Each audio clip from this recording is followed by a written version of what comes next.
without much, Excuse me. without much effort for a contract, a typical water main contract, a pipe layer. Hmm. It's, that's again, 99% of the water main projects I've done in the past 30 years, over 50 miles, that's how you do it. Whether it's Hmm. a drain line, 18-inch pipe, 24-inch pipe, you get to it, you cut a section out, put it aside. If Hmm. there's water running through it, you back it or you bypass pump it, you plug it, Yep. you put the water main through, and then you put a new piece to replace the section you I'm just hearing that, Steve. So basically, in that scenario, you cut a 50-year plus old culvert, which is slated for replacement, and maybe with Mhm. something different, in order to make it easier for you. And then, but it may make it difficult for the town. My question really is, you don't know if you can get under this, and whether or not, rather than cutting it, whether you can excavate under it, and if the town would allow you to Oh, put a water pipe in uh, prior to them doing that, as long as you're deep enough. So that, well, yeah. So typically, even if you can excavate under, you don't because those are probably 5-foot sections of concrete pipe and your trench is 4 feet wide. So when mhm. you try to excavate under, you know, the concrete pipe could sag and Mhm. just fall out. So Yep. that's, No, I'm not you can I'm try not to saying it's avoid. easy. Yeah, I'm not saying it's easy. I just was wondering as if this is a timing issue, and it sounds like the town, and we'll discuss more with the town. Yeah, But because of all these things that are in play, even the town would have to come in with a notice of intent on this, unless they have an ability to show that in their case, they're repairing something. And I yeah. think we just need some more communication Well, with them to see what their planning is for something like this. Uh, if Briefly, if just it, as a time check, we're supposed to be on Pine, like I think well past Pine Street by now. Yeah. So I think regardless, because of the complication of this, I think to properly handle it, it should be a notice of intent. I'm open to commissioners. Anybody have anything to add to that? Sounds right to me. Okay.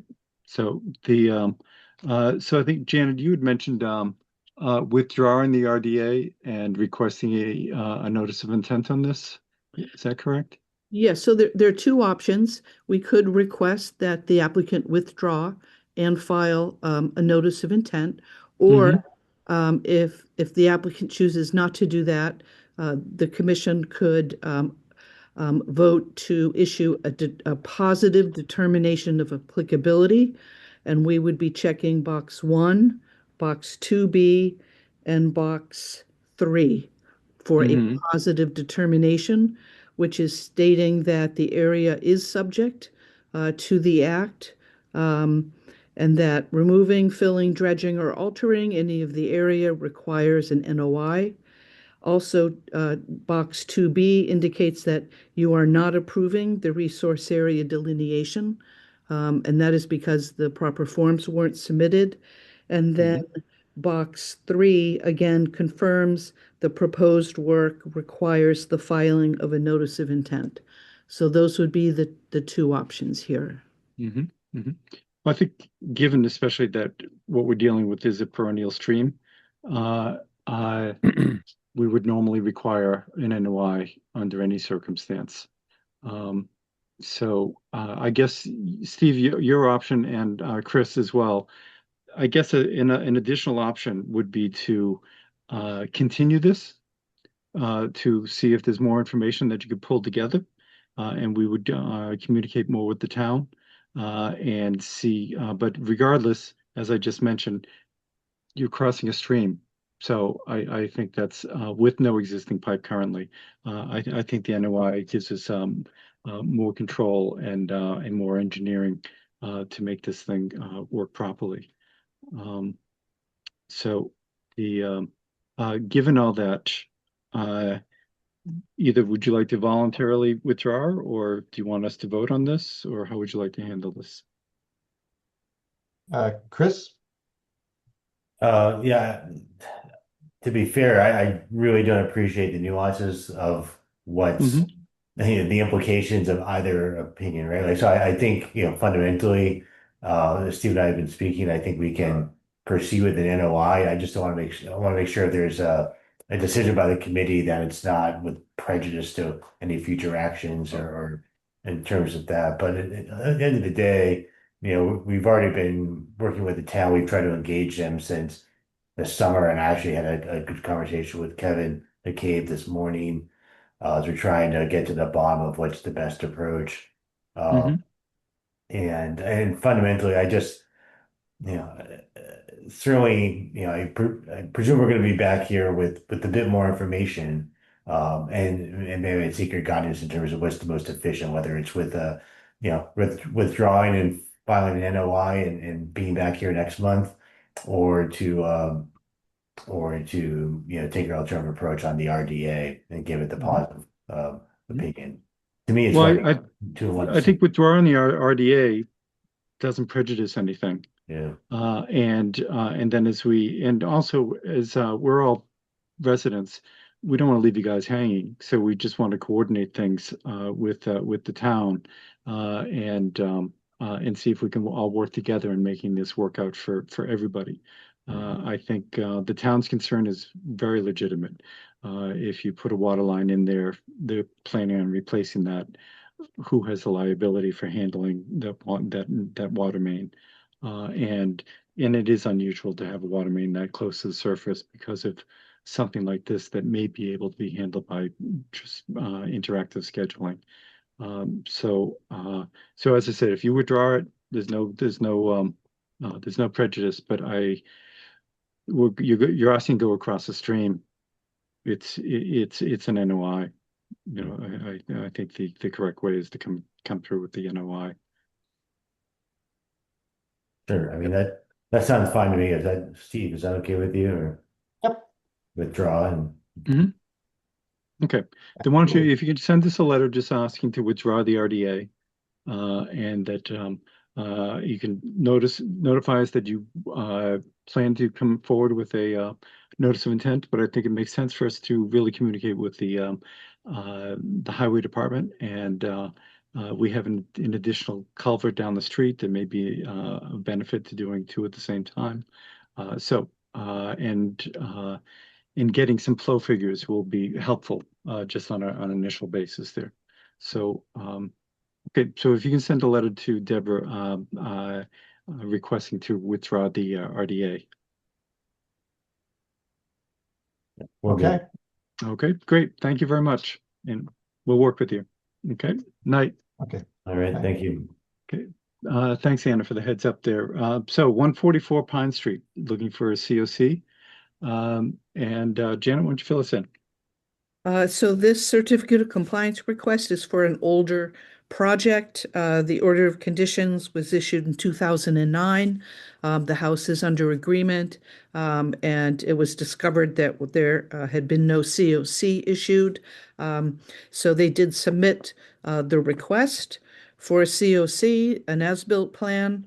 I did review the file. Did a site inspection with the owner and the owner's wetland specialist. There were a number of deviations from the original order of condition that we should have been informed of. But again, this is going way back.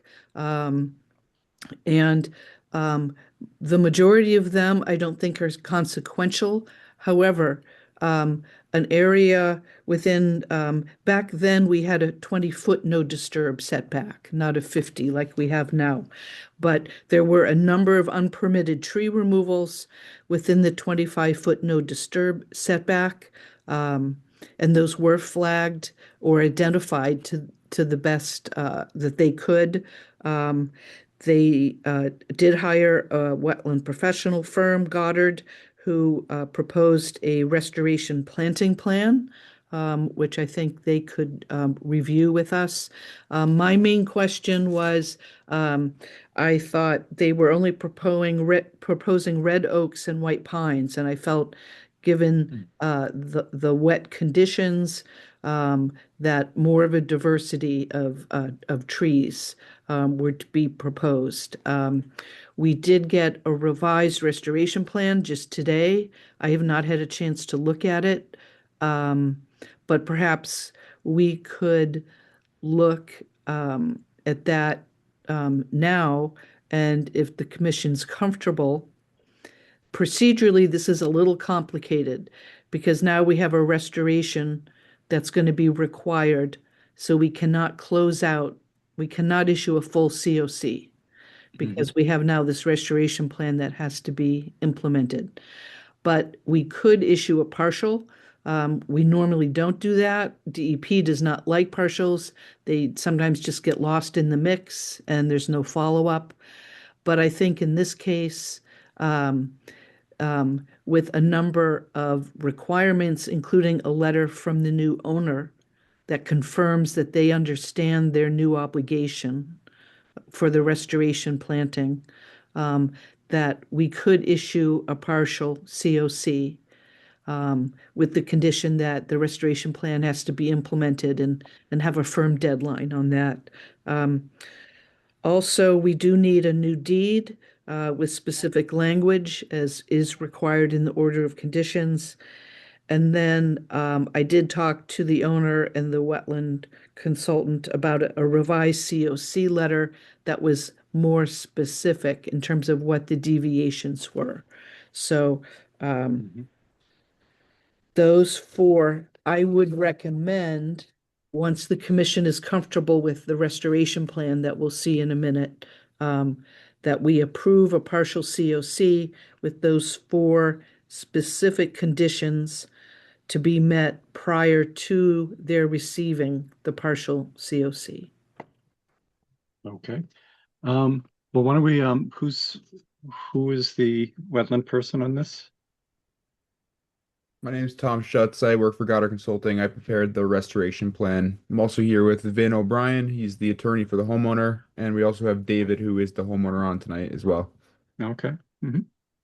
Great. Well, why don't you pull up a plan and show us what's going on, Tom? Yeah, absolutely. Just Vin, I saw that you had your hand raised. Do you want to say I'm just something saying before I hi. speak?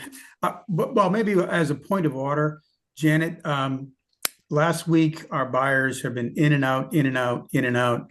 At this moment in time, they were concerned that we were not going to get to where we're hoping to get to this evening or next meeting if it carries over to get a partial certificate of compliance. So at this moment in time, our buyers have backed out.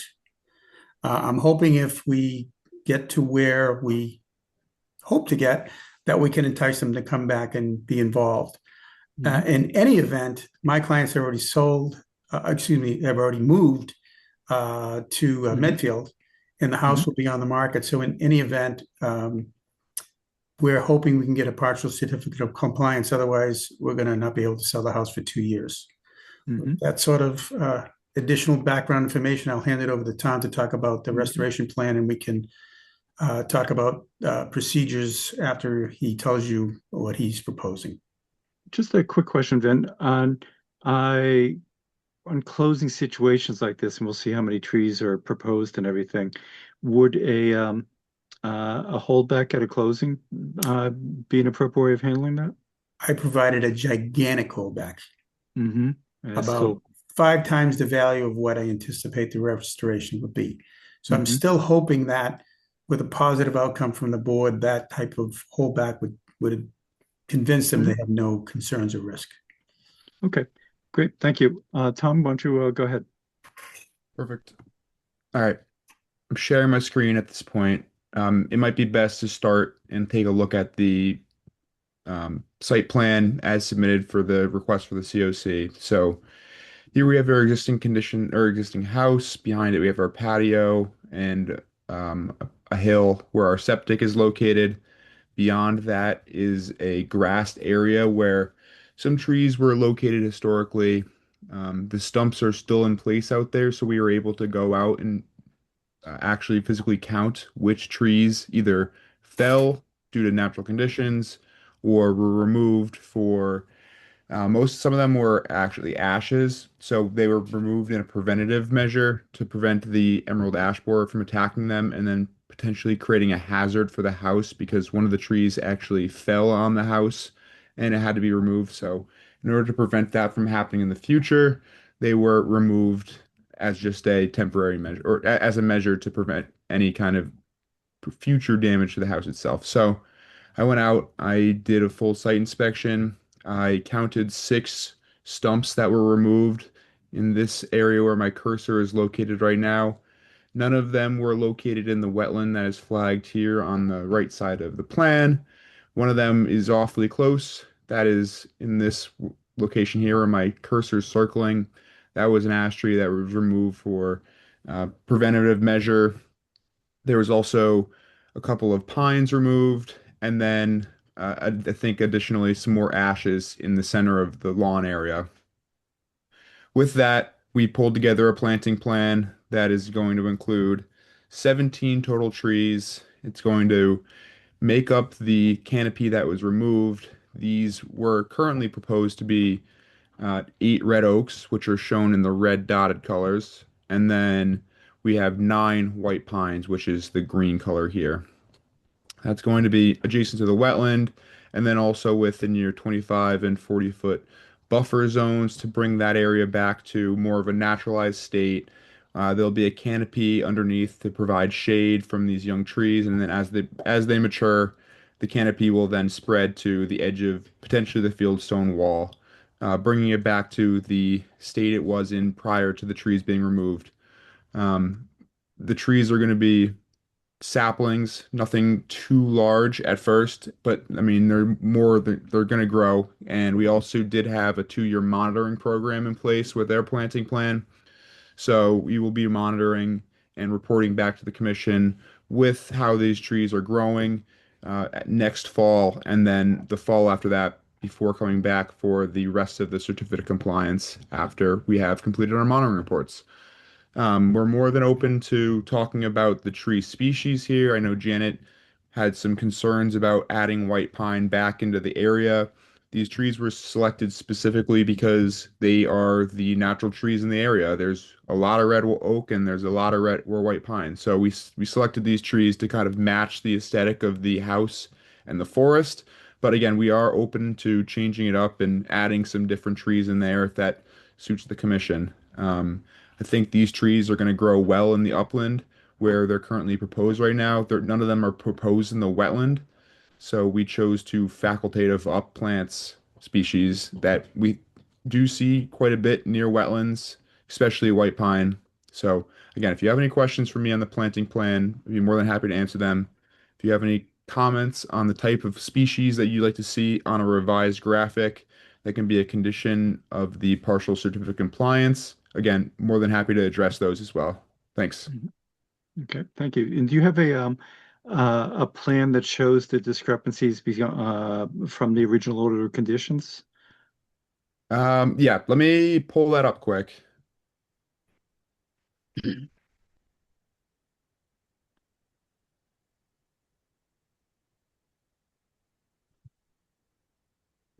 So we don't have a plan that specifically shows them, but we do have the original proposed Mm-hmm. plan. Okay. Okay.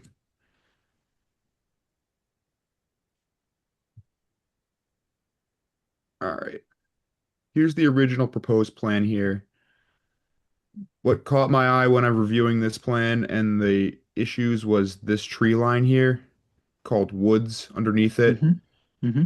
After looking and comparing this to aerials, we think that this is just canopy and the larger trees were actually set back further, which is similar to how our planting plan was shown.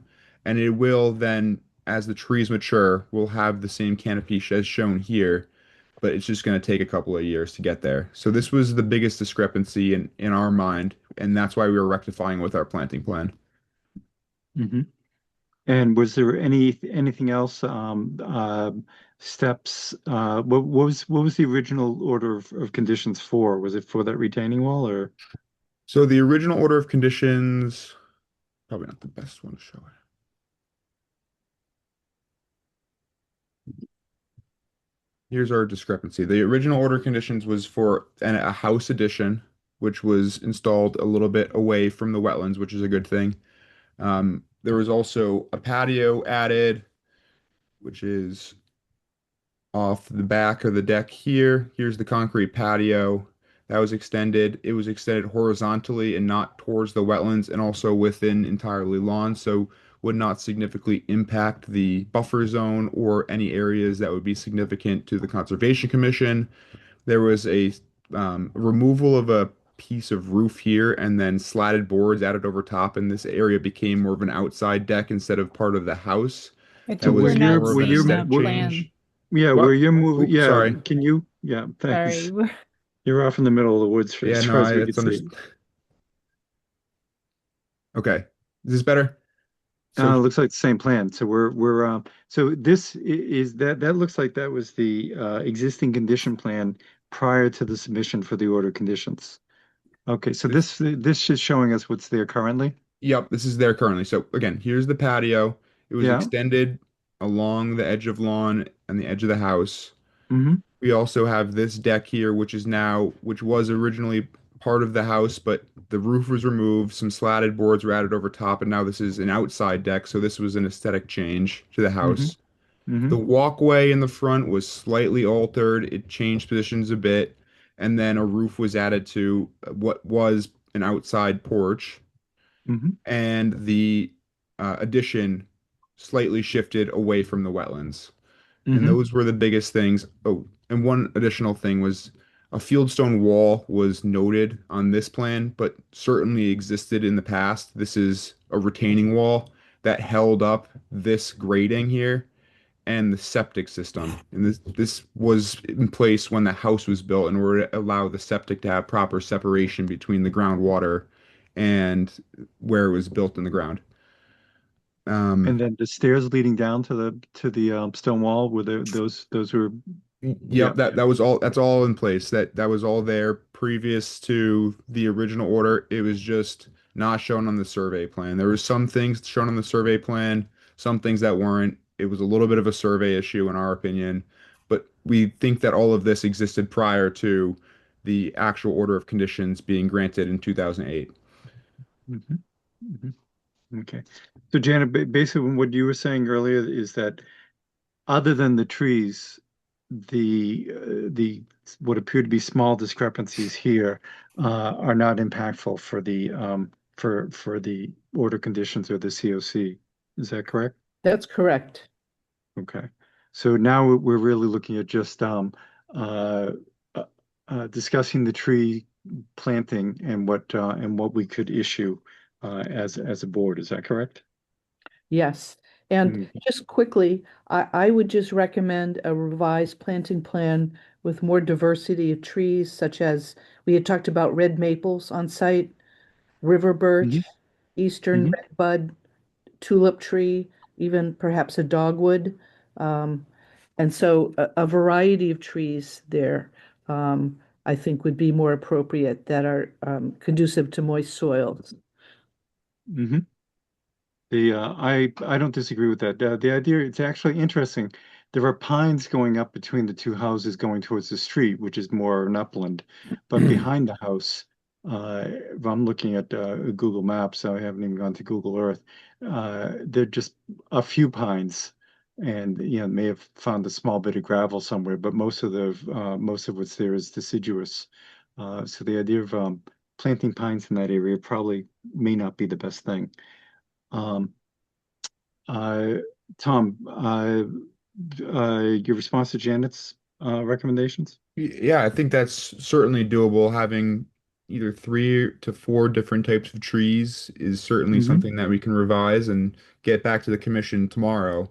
So a quick turnaround because I know the homeowner is eager to kind of move forward with this whole planting and take care of that this season. So then they can start the monitoring process and the growing of the trees for next So year. they're looking at they think they can source something and get things in there Yep. immediately. Yeah, we've already been talking to several nurseries trying to source different plants, and Mm-hmm. we have plant lists from several nurseries at this point with their variety at the sizing specs that we need for the trees Mm-hmm. in the rear of the backyard. So yeah, we're Mm-hmm. ready to go with it. We just need the Mm-hmm. commission approval to get them in the ground.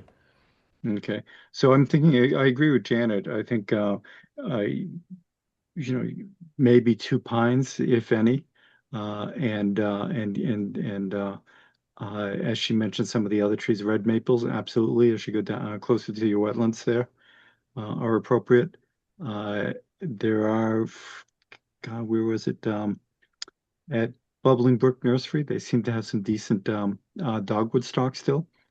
Um, and then a red bud, that may be harder to find. So I think so a variety of things that you can choose from, but these particular trees, I think you keep some of the red oaks, but they actually don't seem to be appropriate for the wetland area in that on Pine Street there.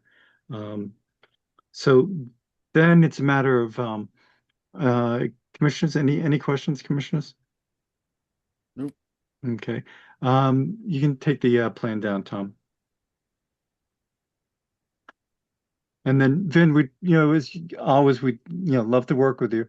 But so something of this sort would give a partial certificate of compliance Right. with a planting plan, and then that would be up to you whether or not you can get that buyer back in. I'm going to work on it. I guarantee you that. Yeah. And, Yeah. and we do know that there'd be a 2-year monitoring plan from whenever the planting's done. We've already engaged Goddard to do that. Yeah. We're working with Strawberry Hill, who has got a great Mhm. reputation. They're going to Mhm. assist in establishing the plants and creating a watering maintenance program and a monthly Mhm. review. Mhm. And I had already drafted a deed with the original 3 permanent conditions. I see Janet added one additional one. I'll amend the draft deed and get that to Janet tomorrow so she can take a look at the deed that we were proposing that would have all those conditions in there.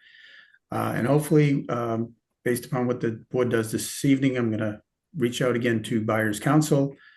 Hopefully they'll come back to the table. They were in, out. So hopefully they'll be back in. I know they love the house, love the neighborhood, love the area. Mhm. It's just a question of whether we can assuage their concerns. And also, there are enough trees there so that if there is a percentage die-off, there should be adequate there to cover that. And we have very rarely seen failed plantings, Right. so you can let them know that. Janet, how would you propose this be presented as for voting purposes? That the commission vote to approve a partial certificate of compliance for the project, with the outstanding requirement being completion of a revised and then implementation revised restoration plan. And then the 4 other conditions outlined in my report. And then also the annual monitoring report requirement is outlined in the restoration plan. And then the survivability requirement, 75% survivability at the end of the second growing season. And I can work with Deb on all that language. Mhm. But I think that's a reasonable approach. And as long as any future buyer submits a letter stating that they understand this ongoing requirement, I think that would be important. Okay. And Vin, it would seem to make sense if you come to an agreement with that the would the conservation for our files would get a copy of the holdback letter or the terms of the holdback. Yeah, if we have an escrow holdback, I'll get Yeah. you a copy of that. As I say in the interim, I'll get the proposed draft deed to Janet with her permanent conditions. And, as part of our purchase and sale agreement, I'll have a sort of a specimen letter that they would sign on behalf of the commission. Okay. I would be open to a commissioner so moving that. Okay, move to issue a partial order, partial certificate of compliance with the holdback of completion based on the Revised completion planting of the plan. restoration plan, Mhm. or the initiation of the restoration plan as required by the commission. Okay, thank you. All in favor? Tim, Aye. Amy, Aye. Sarah, Aye. Zaya, Aye. Anna? Where is Anna? Oh, there we go. Did you unmute Anna? Aye. Oh, thank you. And I'm an aye as well. Okay. Then you can, Vin, you can, and Tom deal with Janet and Deborah for that. Great. Okay. Thank you for your time, and I appreciate it. Have a good evening, everybody. Okay. Good luck, everyone. Tim. Bye. Okay. Next, we're COC for 42 Hartford Street. Paul McGovern. Janet, why don't you fill us in? So this was, you may recall, an undeveloped lot on Hartford Street. This is a new home. They submitted a request for certificate of compliance, submitted the as-built plan. I conducted a site inspection with the homeowner, Paul McGovern, who I thought was going to be at the meeting tonight. There were a number of deviations, and I was hoping Paul would review those with us. One was a sump pump drainage outlet within the 40-foot, no structure. And it was embedded under a unpermitted retaining wall, a small portion of which is within the 70-foot again.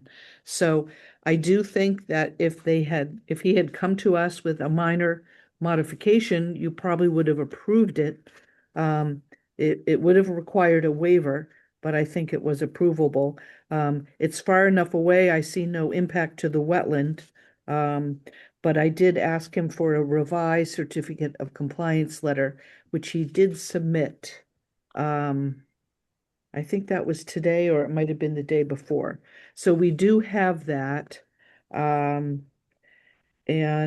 I think that was all we were, that's all we were looking for at this point. So I would, also I wanted to confirm the required signage and permanent bounds were installed. So that was all completed. So I do recommend the approval of the COC, a full COC with the 4 permanent conditions outlined in the order and is outlined in my report. So would you say approve that tonight, but hold it until those things are submitted? Actually, he did submit what was required. Oh, okay. So But I had hoped he would be here to discuss with the commission the unpermitted deviations, just to make sure you were comfortable with them. But I'm comfortable with them, that they would have been approved and there's no impact to the wetland from the Okay.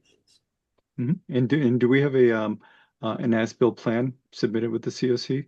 Yes, Okay, yes, that shows that. that's right. Okay.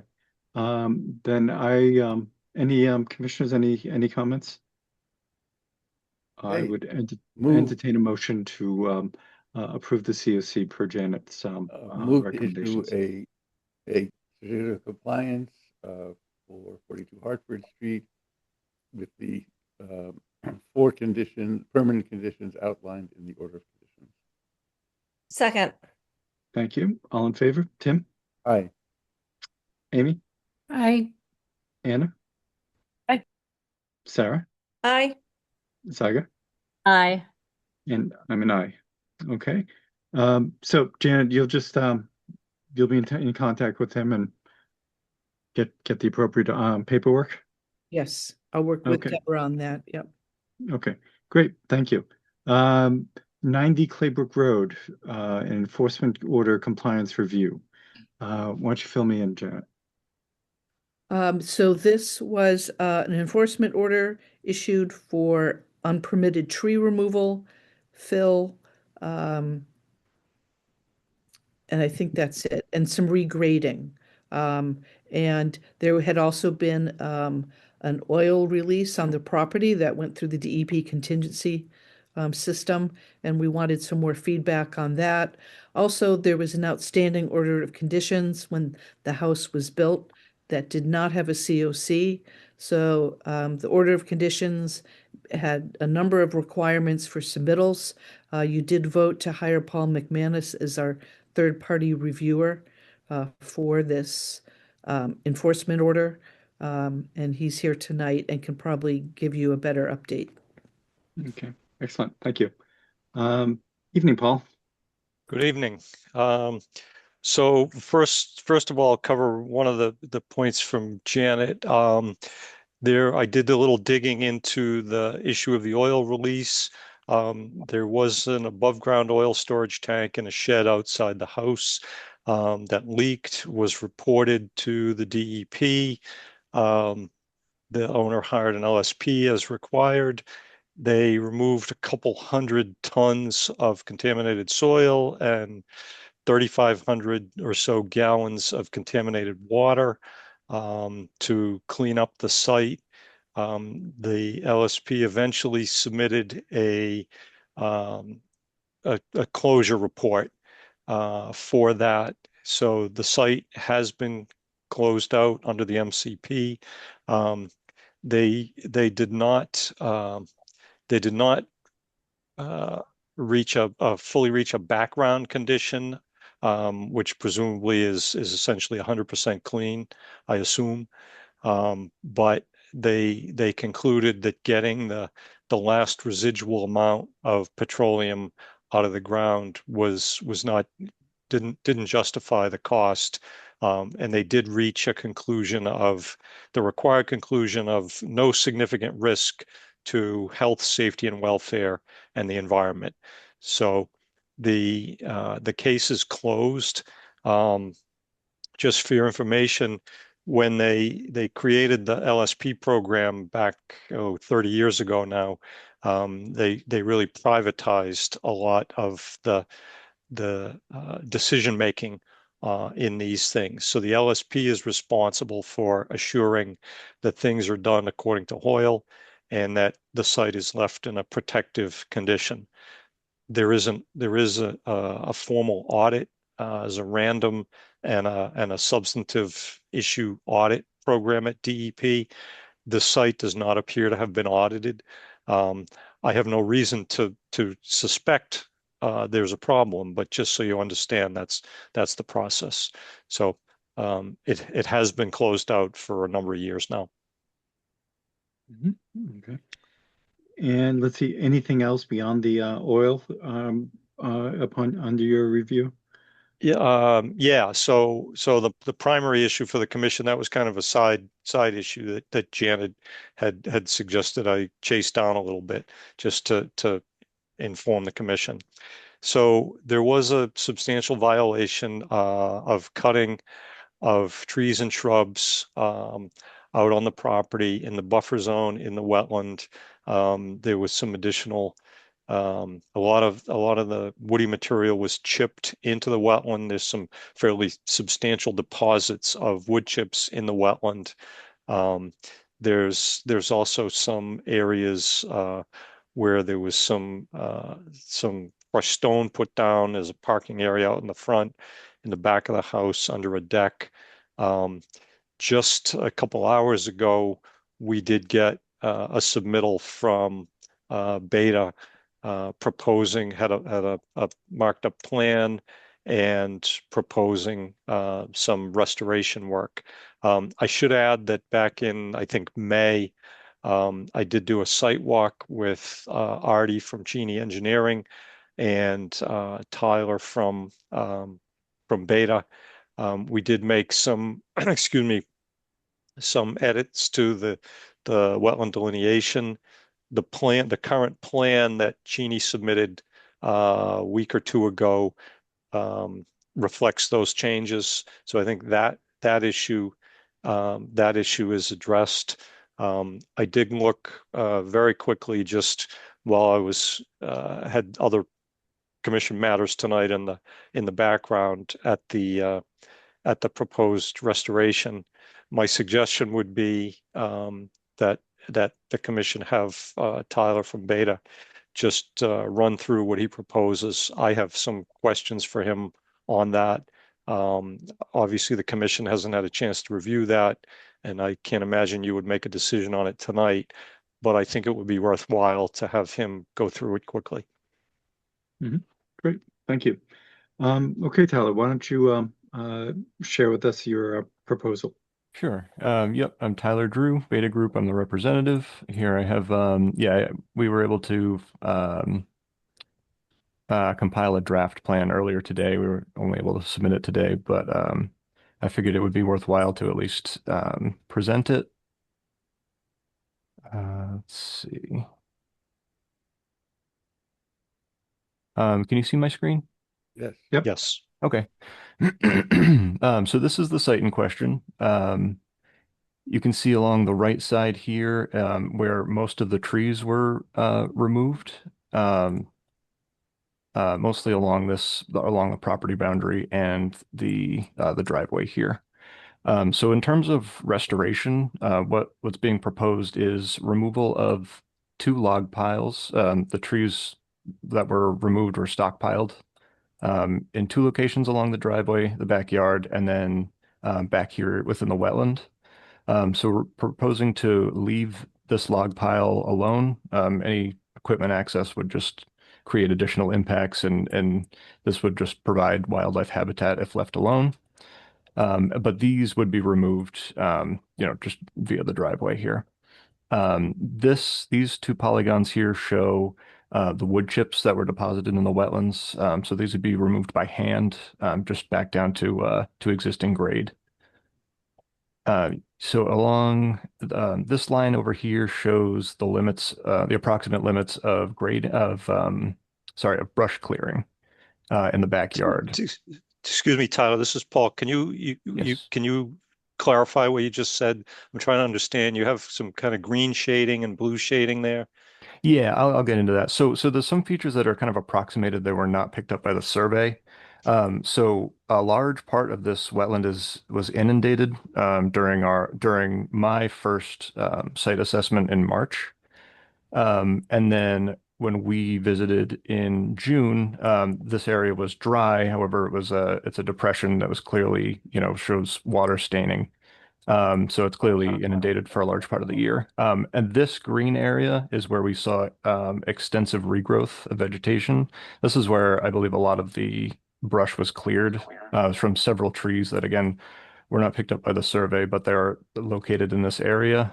So brush was cleared around them, but it's already started to regrow as of our June site visit. I mean, are they non-invasive regrowth, or do you know? I believe it was pepperbush with some greenbrier, so none of it was invasive. Yeah, I think I already touched on this. So I did. So at the last hearing, we brought up the tree filter standard from the bylaw. So that's something I did look into. The issue with this is the site is relatively small. So looking at 100-foot section of buffer zone, it's almost the entire site. It extends all the way down here. I think maybe one of these trees, and then these 2 would be in their own, which is a total of about 99 inches of diameter at breast height. I believe that's how that's measured, which kind of poses a challenge because it's a very limited, constrained area. Again, the existing trees, the remaining trees along here, they're well established already. So there's a very limited space to plant new trees to replace them in this area. That's why they're focused more towards the back. And that's another reason why we focused a lot on using shrubs in the restoration instead of trees. So what's the lot size? that I don't know off the top of my head. And Sorry. Tracy, It's Tracy. It's 1.67 acres. It's a very long, thin lot. okay, so much of that is out behind the house beyond. down here. Yes, Got most it. of it. Exactly. Yep. Okay, so which is heavily treed? Is it correct? All this, yes, correct. Yeah, Yep, all this around here. Large mature trees all along here too. Yep. Okay. Oh, I did also want to bring up, this was mentioned in the memo. There was some discussion about a vernal pool. So that was observed back here, just outside the limit of clearing. I did want to address that because I did investigate this area during my initial site visit in March, but I did not see any vernal pool activity. I went during the day, but it was all inundated. That's why I didn't notice it initially because the area was underwater, so I couldn't see the depression. But I did check, and I didn't see any egg masses. There were no amphibians calling or anything when I was out there, so I don't have any evidence of vernal pool activity. Not to say that it couldn't function as such, but I did want to touch on that a little bit because it's been brought up a couple times. Okay. And so then your proposal for replanting, restoration is, do you have that you can show us? Yes. So on this plan, I have this is the summary of the shrubs that we're proposing. Sweet pepper bush is proposed to replace what was existing, but then also a variety of other shrubs to add some food sources throughout the year for wildlife, and just generally more diverse. And this is proposed throughout the understory here. Again, because the trees are all well established throughout the whole area, it doesn't make sense to try to, any tree plantings would get outcompeted. So the idea is to plant shrubs in the understory that would revegetate this area. Yeah, it might be kind of difficult to see on my screen. There's it's quite a few plantings proposed. I believe it's just over 80 shrubs. And they're proposed at a 12-foot spacing, relatively far apart, but again, because of the aggressive regrowth in sections of the property, I felt it would, compete with native vegetation a lot. So run into some conflict there. Okay. And thank you. And Paul, given this is very cursory review because this just came in today, do you have any initial thoughts on this? I guess I did question, 12 feet on center for 2 to 3 foot tall shrubs is pretty sparse. I do recognize what Tyler described as the regrowth of the pepper bush out there. When we looked at it, it was very early in the growing season, but it looked optimistic at that point. I haven't seen it since that time. But my initial thought is that the spacing is pretty broad. With respect to the trees, I know the commission puts a high value on trees in the buffer zone. There were half a dozen of these trees were in the BVW, if I'm not mistaken, Tyler. Correct. Yep. And frankly, I think there could be opportunities to plant trees in reasonable places. There was along the edge of the driveway there. Those trees would not be entirely shaded. They did well. So I guess I would plant a seed for the commission to think about that question about the request to entirely waive the requirement for maintaining the tree community to what it was pre-alteration. Another question I had for Tyler is you talk about cinnamon fern plugs planted 3 to 4 feet apart. You also talk about a clearing area of 11,000 square feet. If you do that math, that's almost 1,000. At 3 to 4 feet apart, if you assume 3.5 feet spacing, you've got 11,000 square feet and roughly 10 feet, one fern per 10 square feet. You're in the vicinity, just real quick of math, of 1,000 ferns.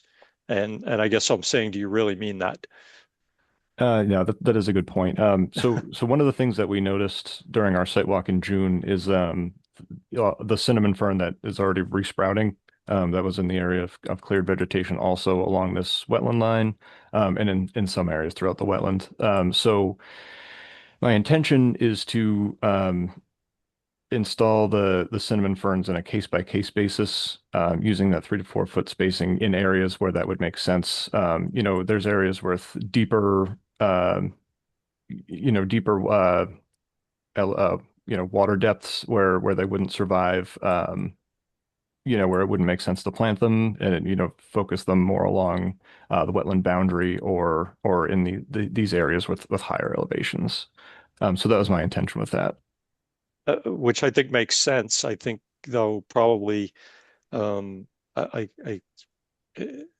that's not really quantified at this point, the commission, I'm suggesting, may want some minimum number, or I'm not sure how you want to handle that, because it's what you're saying is sensible, but it's also very open-ended and from the commission's perspective, non-committal. And that's a little bit the nature of it, I understand. So I'm not sure quite how to resolve that. Another question I had was, you talk about removing the wood chips by hand, which I think is appropriate, but I also think it's necessary to further define what that means. In other words, shovels and buckets, so we have to have wheelbarrows on planks. You talked about not getting out every chip. But again, I think there really should be some sort of a standard for that, such as 50% of the ground surface has to be, the soil surface has to be exposed. Again, I appreciate that your intent is I think reasonable and legitimate, but I think it needs to be specified and quantified, so that there's a yardstick for the people who eventually are doing the work. Okay, understood. And was there, Paul, you mentioned 11,000 square feet. Was there 11,000 square feet that was disturbed through this process, or what is that referencing? That's the approximate limit of clearing. It's not, it's kind of hard to estimate exactly, because we visited the site after the clearing was done. So it's, there's some areas where it's very clear that there was clearing conducted, in these areas here. This is what the survey determined was the limit of clearing. Mm-hmm. So that's what I used as to estimate the total limit of clearing. And was it mostly understory clearing? Because I'm seeing yes. a lot of trees there. I just didn't know if those Correct. are still there, or Yep. These red poly points here are where the trees were actually removed. Mm-hmm. Okay. And they're, like I said before, they're mostly along the side of the house here, not within the wetland itself. But then the brush clearing was in the backyard. Okay. And what kind of trees were predominantly removed? Kind of a mix. Yeah, it's a mixture. I think there was a few pines and non-pines. I'm not sure exactly which ones. Yeah, if I recall some of the pictures, some of them were pretty damaged in their core. I don't know if they were ash or something of that sort. Right.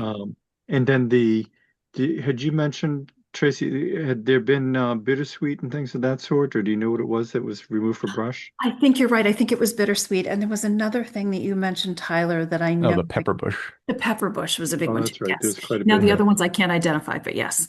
So the pepper bush has a certain degree of reclaiming currently. Yes. Yes. And that was kind of the intent. The reason we had cut down is because we were looking at the surviving trees. We couldn't quite see all of their roots.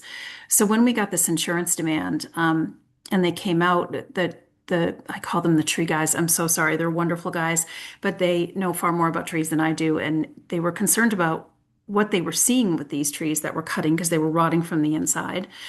They were dropping bush, a lot of their branches, and we wanted to see what trees were going to survive. So they did cut around, and one of my biggest favorite trees is actually kind of wounded at the bottom, but it's healing.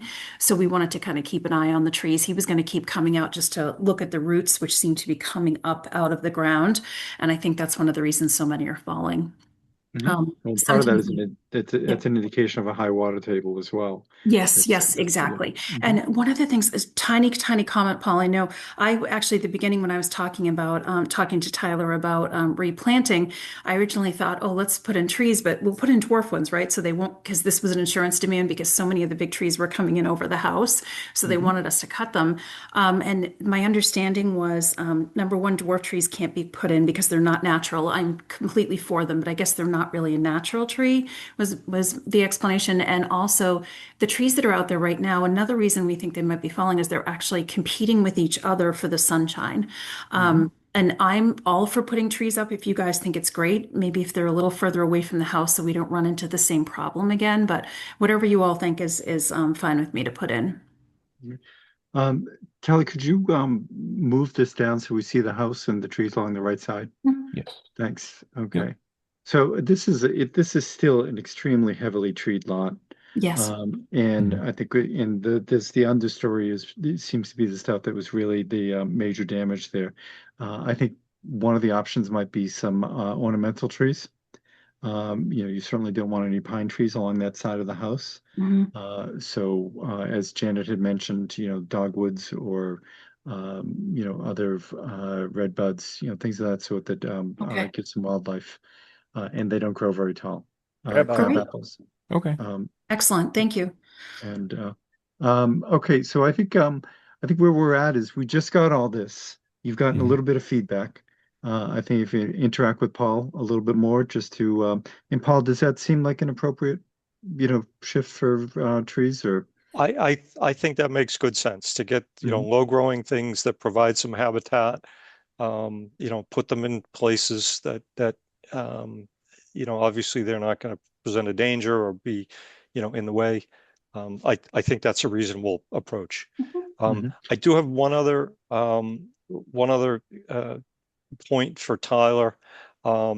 Is there was out in the front, as you're looking at this image up in the upper left, there was a parking area created up there. It's in the buffer zone. It's fairly close to the wetland. There was also in the back by the deck. There was the soil surface, again very close to the wetland, was had some a surface of crushed stone. I'm not sure how the commission feels about all of that.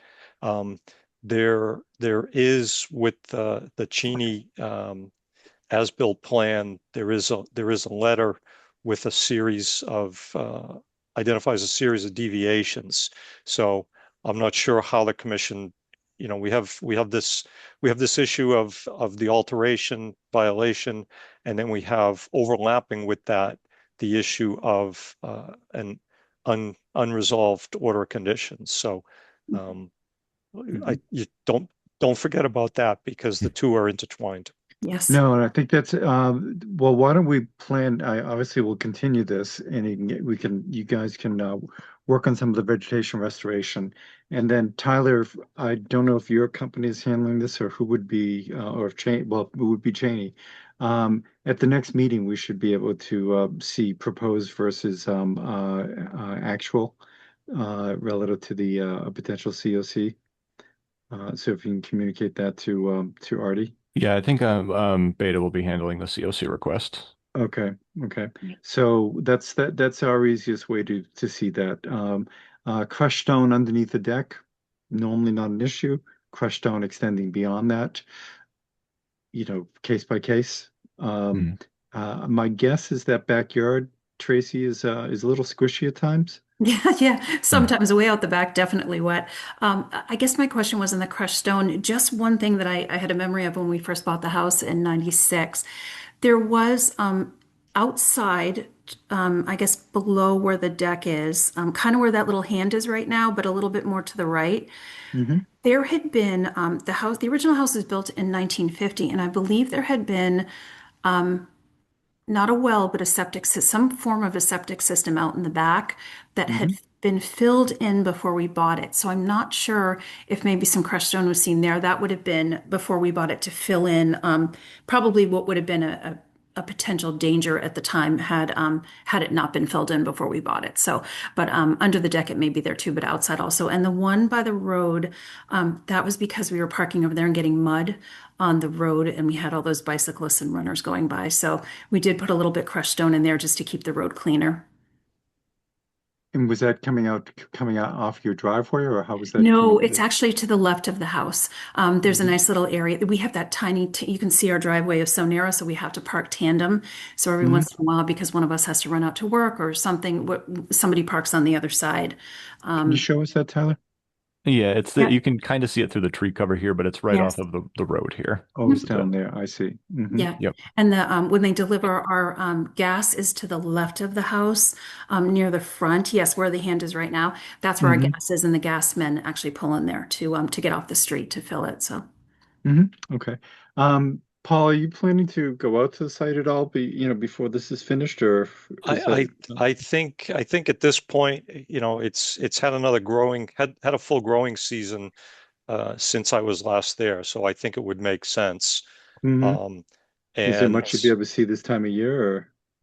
yeah, I mean, you can certainly see the regrowth of the pepper bush to the extent that it's occurred. Okay. I'm hopeful Why that don't it's you take a look and just give us a feedback on your thought on the because it is a constrained lot of that crushed stone up by the street.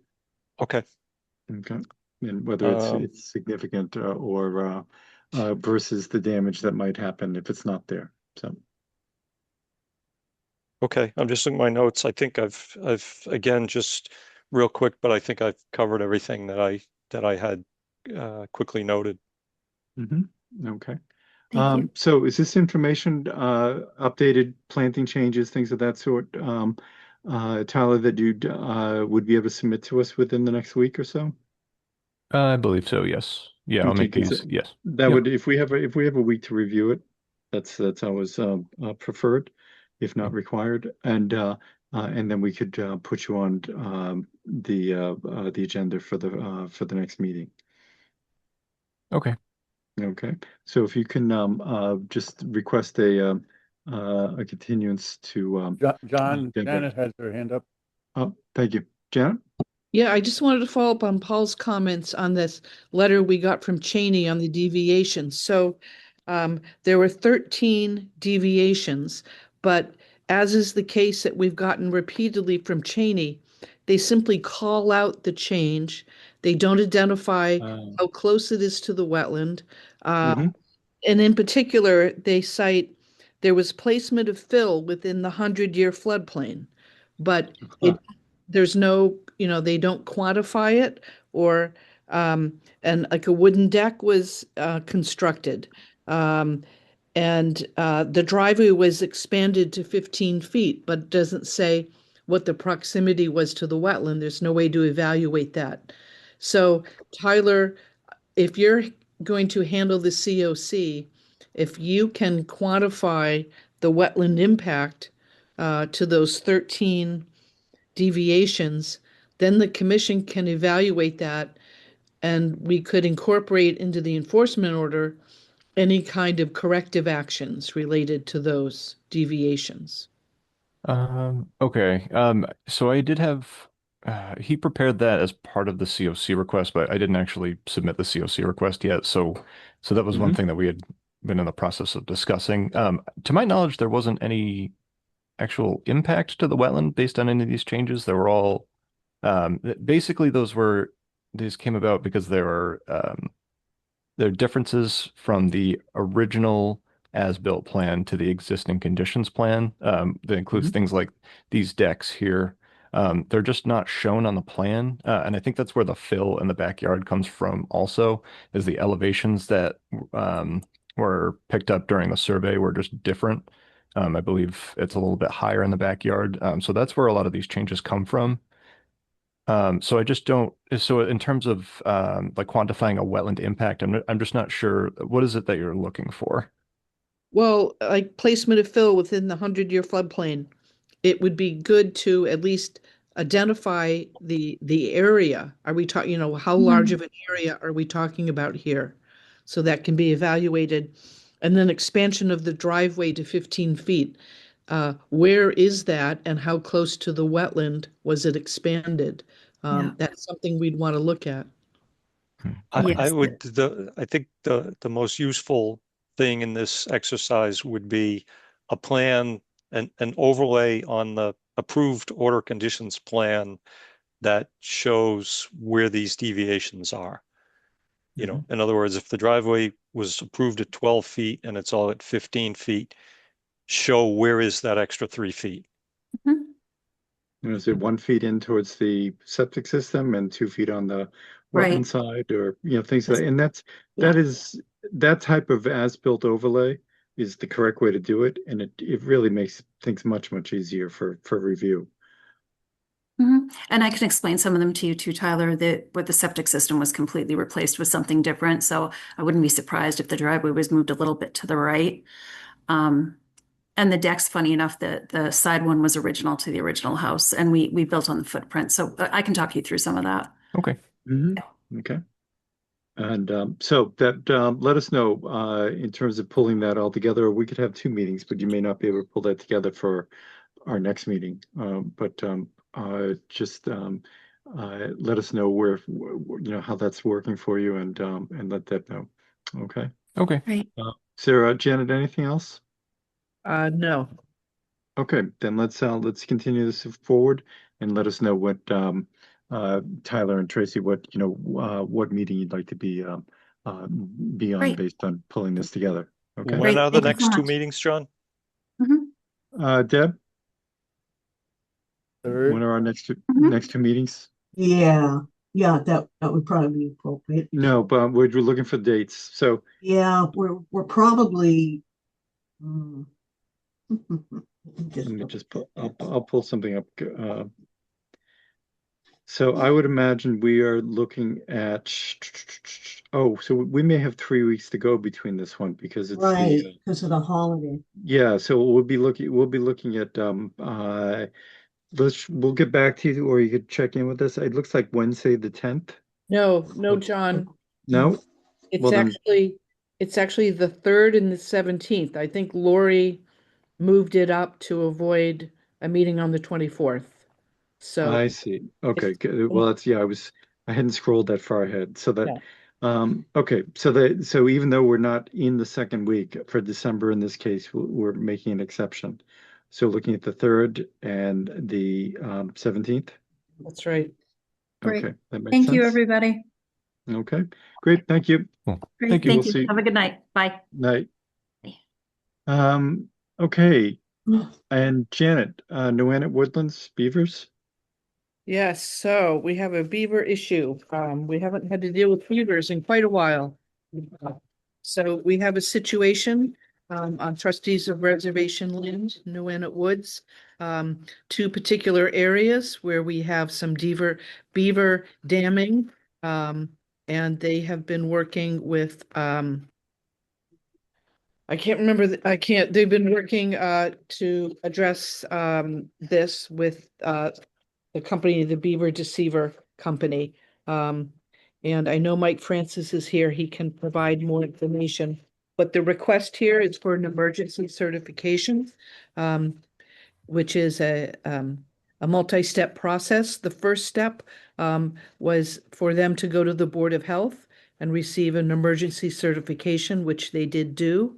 The Board of Health found that there was an immediate threat to public health and safety. And they are now before us for an emergency certification. And I think it's pretty straightforward. We saw a similar beaver deceiver system installed at Hale Pond a number of years ago. And the wetland jurisdictional areas are perennial stream, riverfront, BVW, and land underwater. Because it was an emergency certification request, no legal ad was required, no abutter notification is required. But the standard here is that the commission must only allow the minimum necessary work to abate the immediate public health threat. So I think it would make sense to have Mike outline the areas and what the proposal is. I am recommending approval of the emergency certification with the 9 special conditions outlined in my report. Okay, thank you, Janet. Hey, Mike, Hi, would you thank you. fill us in on what you got? Yes, thank you. Thank you very much. Thanks, Janet, for adding us to your agenda tonight. I'm Mike Francis, the Regional Stewardship Manager for the trustees, and with me tonight is John Egan with Beaver Solutions, whom we've worked with a number of times over the years, both in our region and across the state. So I believe the best thing for me to do would be to bring up maybe starting with a property trail map for orientation, and then I can switch over to some of the other maps that the mapping that we've got available tonight. Just bear with me as I share a screen.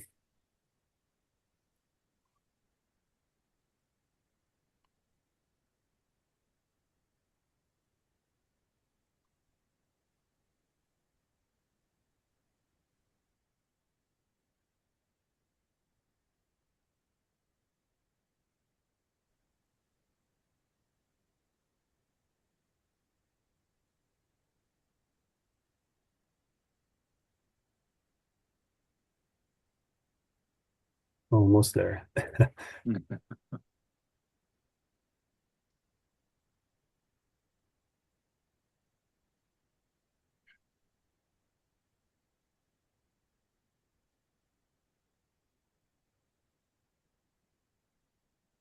Okay. Okay. This is the map that I'm sure you're all familiar with. Carroll Park, to orient you, the Carroll Park is over here in the northwest portion of this trail map. You have marked on your maps that I submitted the actual areas, so I'll just point with my cursor for now, and I'll zoom in a little bit. The northeast corner of Noannet, just east of intersection 46, where Noannet Brook passes underneath, aptly named the Beaver Trail. This is the culvert listed as location number 1 on the paperwork submitted. So this is a 48-inch culvert. It runs underneath a built causeway, stone causeway, and that culvert has been getting plugged and has really been impossible to maintain. So of course, during rainfall or significant periods of water of precipitation, the water is flowing over the trail, eroding the trail, really to the east section, which is about a foot lower as the causeway has a slight incline, and eroding across the surface of the trail and then down right back into the brook.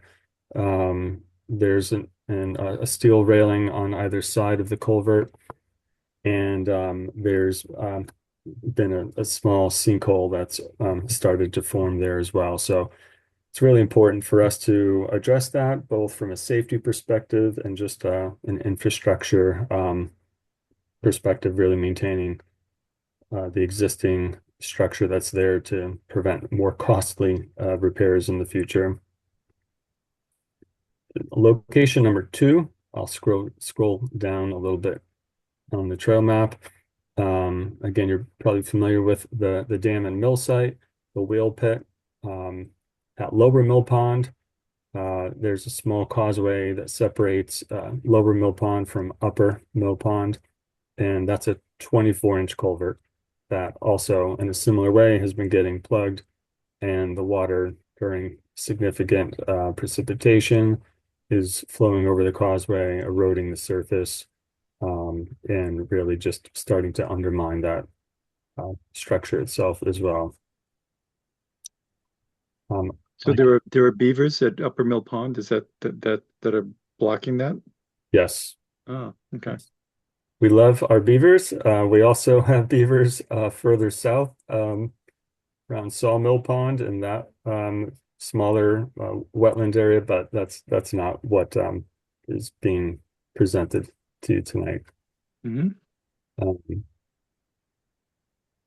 So I can also switch to other maps if that's helpful, or to photographs, images that we have of those areas.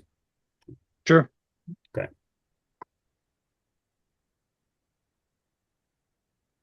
I'm briefly curious. I'm sure you've done beaver deceivers on other properties. How well have they worked for you? They've worked pretty well for us, and also I'd like John to comment on that.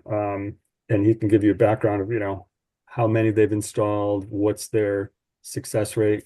John, can you provide some background on that while I look for bring up some of these Well, I other think, figures? yeah, just a quick thing, and I don't know if maybe you weren't on when we had been down by Hale Pond, and it was very significant. It worked great.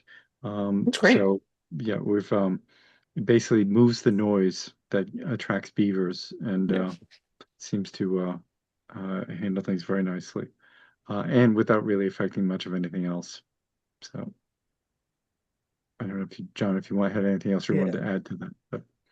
Yeah, sure. So the type of device that we're proposing here for these two culverts is the same type of device that you saw at Hale Pond.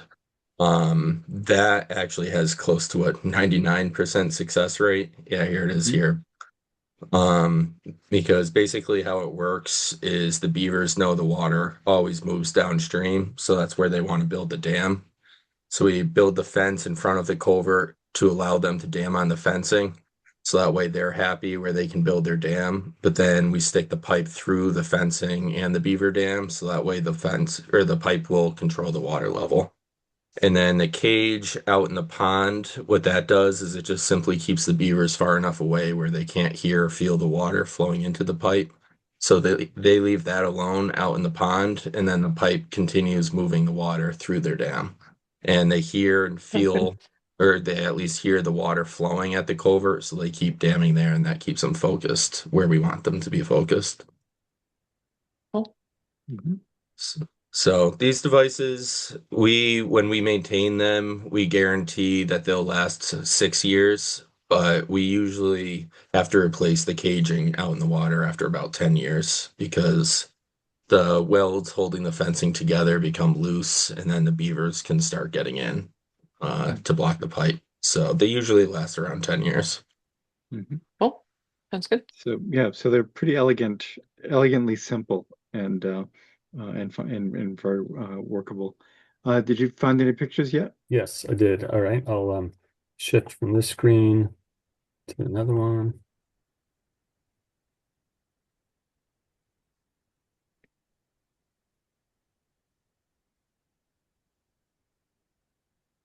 Okay, let me start at the top.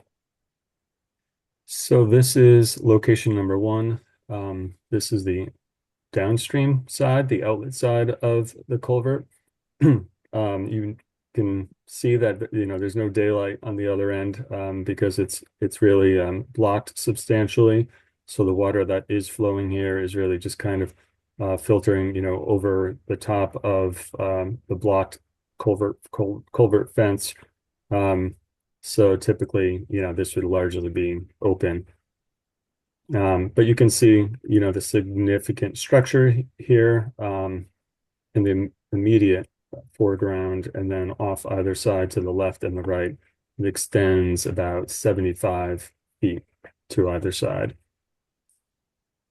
This is an image of the blocked culvert and an attempt of a fence, protective fence around that.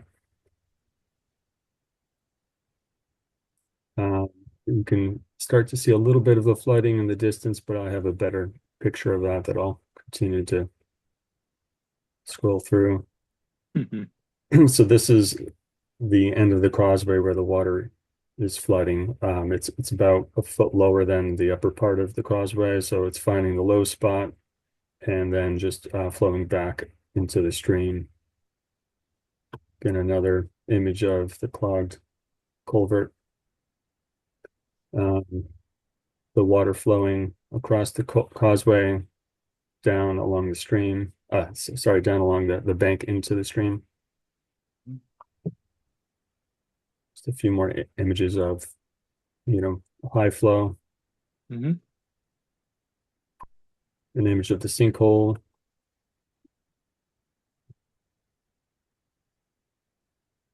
More flooding. Yep, looks like beavers. Yeah, I'll get to all right, so this more flooding. I'll get to location number 2 here at the bottom. So this is between upper and lower mill. Wow. Upper and lower mill pond. So upper mill on the right, lower mill pond on the left. And again, during a significant period of precipitation, but you can see that the fence alone, the culvert fence alone, just doesn't do what it needs to. It's really in combination with the pond leveler.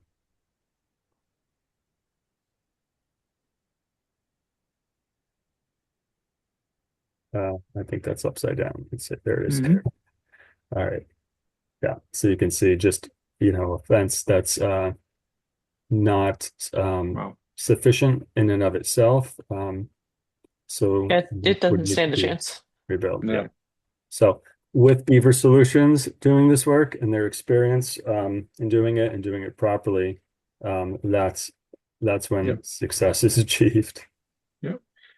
So Janet, what is it that we need to do this evening? So you would need to vote to approve an emergency certification for the applied in the application, and approve 2 waiver requests. Let me get my language here. 2 waiver requests, which is allowing disturbance within the 50-foot no disturb setback, allow structures within the 70-foot no structure setback. Since the applicant has demonstrated that no other practical alternatives exist to the existing site conditions. And then I recommend my 9 special conditions, which were similar to at Hill Pond. I would just like a revised site plan showing how they're going to access the area with their equipment. And then having a qualified beaver management professional on site during the installation. So all the 9 conditions, including the submittal of a project implementation report once the work has been done with before and after photos. Emergency certifications are good for 3 days, 30 days. They can be extended. So if the work can't be done within 30 days, please come back before that expires if you think you need more time. Likewise, you'll need to be in touch with Board of Health to have their 10-day emergency certification extended as well. And then I believe you've applied to Mass Fisheries and Wildlife. Is that correct for? Yes, I've spoken to them on the phone, and that's in progress. Mm-hmm. So that would cover issuing the certification this evening. Mm-hmm. Okay. Want to take a stab at that, Tim? Sure. Move to issue an emergency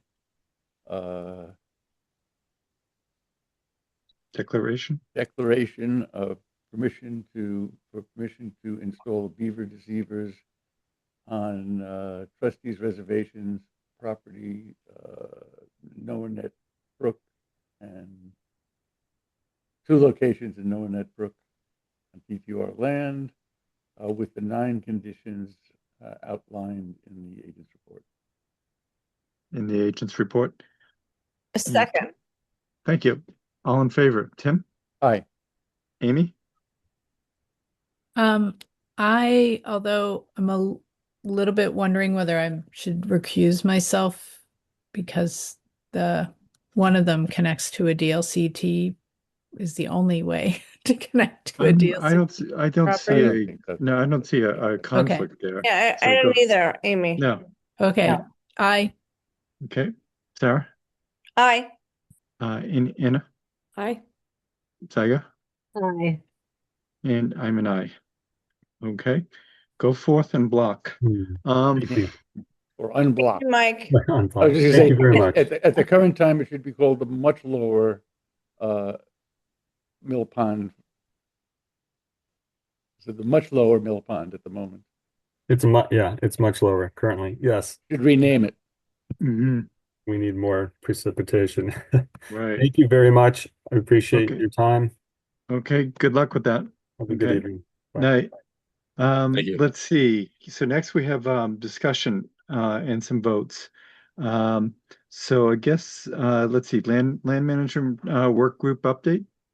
Let's see. We've got our meeting on Friday. We're going to be talking about trying to come up with a better budget proposal and Dedham Street property, what we should be doing there. And then Greg and I have been working on the bog bridges. So we've got one segment of 5, I think, done and decked, and so the rest should be coming soon. Awesome. Yeah. And this is this is within Wilder, or where is this? I think we've gone back and forth on whether we want to put, so we've got 2 to go down in Wildwoods and 3 to go down on Springdale Meadow. We've gone back and forth on which to do first, 2 in Wildwoods being 2 and faster, but it's a lot further in from parking. I am wondering about the Springdale Meadow, asking for permission or just doing it anyway, of going in through the nursery school parking lot on the weekend. Just because otherwise we're trucking bog bridges pretty far. Which would I mean, I think Elizabeth Freeman would have no problem with you accessing there. Does that? But we should, as a courtesy, we can contact her. Just let us know when you would want to be doing that, and we can also leave it a little open, and I'm sure she'll be fine with that. Does She's that get you a little? I mean, all she is about communication. So Great. Okay, yeah, we're not ready yet, but when we are, I will get her email from Janet, I think. Okay. And or Sarah, I imagine you have. or me. So, and Anna, I can, like, she loves having tea, so we can go and have tea. Sounds good. Great. Anything else, Anna? No, I mean, that seems to be enough, but we're good. Great. And let's see, public drinking water supply testing on Ponziland. Who has the info for that? Is that Janet? Let's see. I think at the last. Cam is here. Yep, I know. That's I'm not sure. I'm leading into that smoothly. So I think. I didn't know, Janet, if you had any if you had reviewed any of that and you had any particularly pointed questions, or I believe you had asked Deb to reach out to Mona, and we did get an update. I believe it came from Cam. That's right. That is correct. Okay. So why don't you recapitulate that for the rest of us? Yes. Well, I don't have an enormous amount of information on this, but at our last Board of Selectmen meeting, it was raised that Aquarian had done tests of the water in the Ponziland, and it's infested with PFAS, and as such, it's no longer being considered for any water. Did you know? Did they get permission for that, or what did they go through? I don't know what that process is. I suspect that you'd have to go directly to Aquarian and ask them what they did. So, because I from what we heard this evening earlier,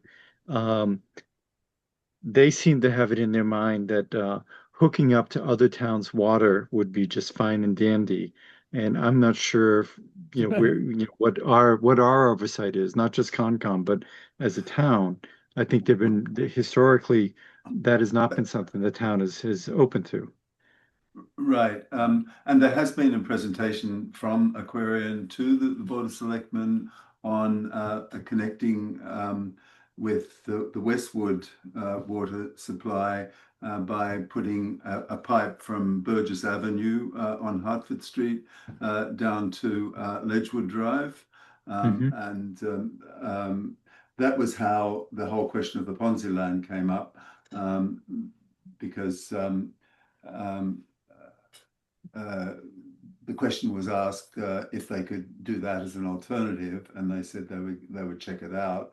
And then we got a report back from them at the last meeting saying that if the test hadn't proved successful, so it was. So as I understand, and correct me if I'm misinformed, but historically, so if they took into Westwood, is Westwood on the MWRA? Yes, it is MWRA water then. And so I think historically the town has been hesitant to do that because that would then allow them to exceed their limits for pumping and things of that sort. So is that Exactly. something that this? And there's big concern, I think, about the development impact of having that sort of guaranteed metropolitan water supply as well. And so I think that would be regarded as a sort of a last move, as it were. It would certainly be the cheapest way to connect into MWRA, from what I understand. That it could have a big impact on the town, and we wouldn't just do that without further consultation. Wouldn't we have to join MWRA to even get that water through Westwood? And that's I thought that was a multi tens or hundreds of millions of dollars to even join MWRA. I'm not, but I don't know. I mean, I wasn't on the water committee, so I don't know. Are we joining it, or is Aquarian? I think it was Aquarian. But I don't think Aquarian can. I don't think it's a town. I think you have to be a town to join MWRA. Some history in 19, I think it was 92. There was a proposal to bring water from Elm Bank down, I guess down Turtle Lane, or through Turtle Lane, down Farm Street, maybe. up Main Street. Yeah, it was that was when the wells failed, and they needed more water. They were going to try to do that, and it resulted in, I believe, well, first it was soundly defeated in town meeting, but it also cost David Nixon his seat. It's the only contested selectman seat I remember in my 30 plus years here. And he was ousted. Over that. I guess that's a cautionary tale for me, Jim. If you have plans on staying in your seat for the next 20 years, it's something you should consider. Maybe if you want to leave. I think the argument at the time was that even though it was going to be only for the center of town, to replace those, it opened up the possibility of bringing MWRA water in, and it would endanger our zoning and change town. Potentially, that's a much bigger question. I think is what everybody is recognizing.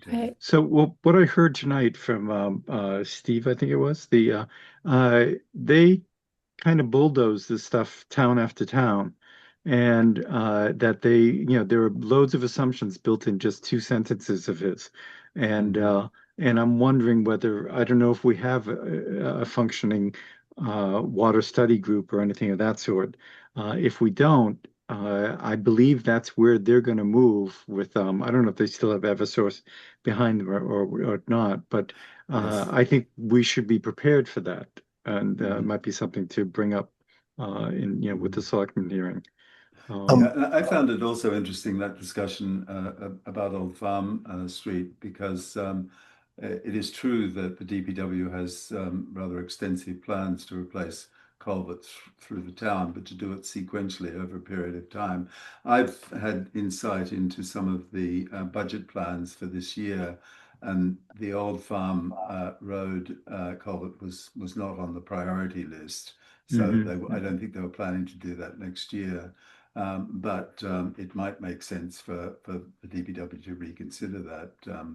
I'm not really sure of what the constraints might be on that, but I sort of agreed very much with your point, John, that it'd be better to put it underneath it if they could, because otherwise it would interfere with the town's ability to replace the culvert. No, my feeling was, as I tried to convey nicely, was they're not trying hard enough. And yet at the same time, I wasn't aware that DPW was, makes sense for them to look at that, given the pictures I saw. DPW is considering one farther up, but it certainly wouldn't require a box culvert. And I don't know if this one will or not, but I have not spoken to Kevin myself. But that's, yeah, and yet we have had other small private water companies, give themselves over to Aquarian historically. It seems to happen every 10 years or so, and they clearly, with only 15 units, they don't want to have to put in a large tank for that. So they're really based on real-time pumping, and that does open them up to some concerns there. So, okay, Amy. So I guess I just wanted to go back to the Ponzi for a second, and the process around them just showing up on Haven Street and testing. I don't know understand that process at all. who they got permission from, but and we didn't get a filing from them about that they're going to be doing anything anywhere near the wetlands. I don't know where the wells were. Certainly you can have wells in wetlands, and certainly you can have wells in the buffer zone, but we usually have people file with us if they're going to even be doing test pits. And I don't know what kind of equipment it requires, but there were a lot of Haven Street residents that were a little concerned when they saw all the trucks. Do we know there. if Highway Department or what department, did anybody have any oversight on this, or did they Well, just? I think the selectmen are supposed to, because it's deeded to the water. Right. The way it sort of came down was Aquarian came to the Board of Selectmen with a request to do that, to connect to the MWRA through Westwood. And the question was raised at the meeting saying, well, listen, this land has been deeded to the town with the intent of making water available from it. If it's conceivable, could you follow that route? And that was, we didn't have any more information other than that, yes, they would consider that. And then we got this report that they'd actually done testing there. So I don't know what's happened in between. Maybe Janet, Janet, next time you're talking to Jason, can you ask if they ran anything through the Board of Health? Yes. We have somebody with a question. But the main underlying all that is there's an assumption here. This is a private for-profit water company coming in wanting to use town resources. I'm a little stunned that they managed to sort of work their way in there somehow without communication between boards. John Walsh, you have your hand up. Yes, good evening. I'm John Walsh, Vice President of Operations for Aquarion. There you go. Great. So I would have raised my hand earlier to let you know I was here, but I couldn't figure out how to do it on my phone. So my apologies for that. And I was just made aware of this meeting, that this was on the agenda about an hour before the meeting. But I think you've got very good questions, and we'd be glad to come in and answer these questions. I don't have all the answers right now. We did have our engineering firm with hydrogeologists go into the site and drill a test well. And I know who did usually through, so what we're just discussing, obviously, that you heard was normally you do that via a certain board in town. Do you know which board you communicated with to get permission to do that? Yeah, no, I do not know that. I know that we worked with the DPW director and the town administrator. But I think it's a good question of, when I saw it on the agenda here, I asked our engineer, did somebody submit something to Concom? He had not done that. So I do think it is worth, we'd be glad to come in. And first of all, I'll have our staff review this because the work has already been done. They drilled a test well. And to go back to some of your other questions, we've given some of that information verbally to the town administrator, and we have a report that we expect to be done in the next week or two. And then our intention is to meet with the selectmen in early and mid-December to review our findings, because this started with a selectmen meeting and they identified that site as a potential well site. And this Yeah. was to That is augment completely the- consistent with my understanding of it as well, John. Yeah, John, was this to basically in some way augment your flow rates or your pumping rates for Aquarian, or was it to be able to create a flow that would be approvable for extra development such as a 40B out in Walpole Street there, or County Street, or what's the driving force behind that? Well, the driving force is we have two primary well fields in town, one on Francis Street and one in Knollwood Avenue. And the Francis Street well field used to be our primary source. About 80% of our water came from there. We changed that a couple of years ago with a bunch of infrastructure improvements. Now Knollwood well field is our primary well. The problem, though, is the Francis Street well field has poor water quality. It has iron and manganese in it, and both of them cause discolored water. So we looked at building a treatment facility there to address the iron and manganese. It is very expensive. So we wanted to look at other alternatives, and we identified the interconnection with Dedham Westwood Water District as the best alternative. And so in a selectman meeting a couple months ago, somebody identified the Ponzi site as a potential well site, as an alternative to the interconnection. So really what this really started from is one of our two primary well fields in town has iron and manganese, causes discoloration. A lot of customers have experienced that for many years, and we needed to find a solution. It was either treatment or another source. And we are going through a very detailed process with state regulators, and they are also asking us to look at all the alternatives. And the Ponzi site will now be on that list of alternatives.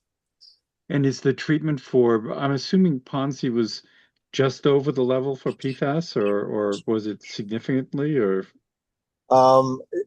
Please don't quote me on this number, but I think it was around a PFAS 6, which is the 6 regulated PFAS compounds. I believe it was 37 parts per trillion, and the regulatory limit for the sum of those 6 is 20 parts per trillion. Got it. Okay. So, And it's for cleaning up PFAS via filtration or some, whatever form there is that less expensive than dealing with manganese? It's a similar expense because it's pressure filter vessels. They're steel pressure filter vessels. For iron and manganese, it's one type of filter media that goes in those filter vessels. And for PFAS, it's just another type of media. So same type of treatment, pressure filter vessels, different type of filter media. So similar costs. And has Aquarian hooked up for private water companies? Have they hooked up to NWRA for augmentation, elsewhere? No. And the Dover system is really the only one that would be close enough to connect. So, Annie, you have your hand up?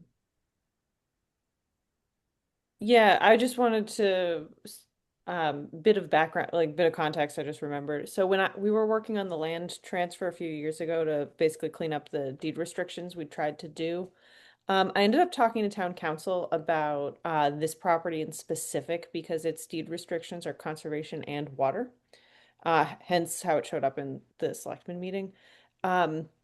My recollection of that conversation from a few years ago is that kind of anything that anyone wanted to do on Ponzi with regards to shifting it entirely to water, shifting it entirely to conservation, or doing something in the middle was going through town meeting.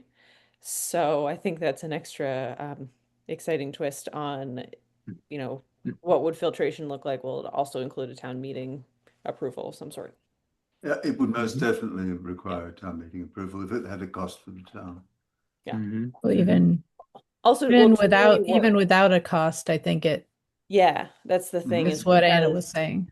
Yeah, if it was going toward water, because it's for both, and it's a weird deed restriction, you kind of don't do both. Yeah. I wanted No, that to makes get sense. it into Concom. You're but right, I she stopped remember. me. Yeah. But one of the things there is it's obviously any expenses borne by a filtration plant would be Aquarian. But the idea of using town property, Yeah. I think historically there had been a proposal that if they were to do that at some point, that then they would be supplying downtown Dover and at a reduced rate or some such thing. But that's a little ahead of the game. But I Yeah, think I mean, right. that was just a question in the selectmen, that one of the selectmen had about, have you considered the Ponzi land? It wasn't a proposal to do it. No, and I also there's and- other on Church Street. There's where wells had been and had been Mhm. affected, and supposedly have a clean bill of health, but now with lower thresholds and so forth. Brilliant, yeah. I don't know. Could I ask a question of John? You mentioned that the Ponzi land is still being considered as a source. The note that we got from Mike Blanchard at the Board of Selectmen meeting was that it was no longer being considered. Is that changed in the meantime? We will coming up with a cost estimate for what it would cost to treat the PFAS at that site. So it will be one of the alternatives that we list, but I believe it'll be too costly, but I don't want to get ahead of our engineers on it. They're working on a cost estimate right now.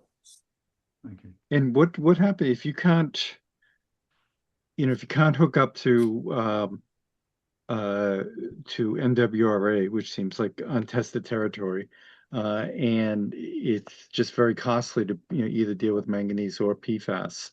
Do you end up having to kick off people from your system because of not having adequate water and they have to put wells in, or what are the options there?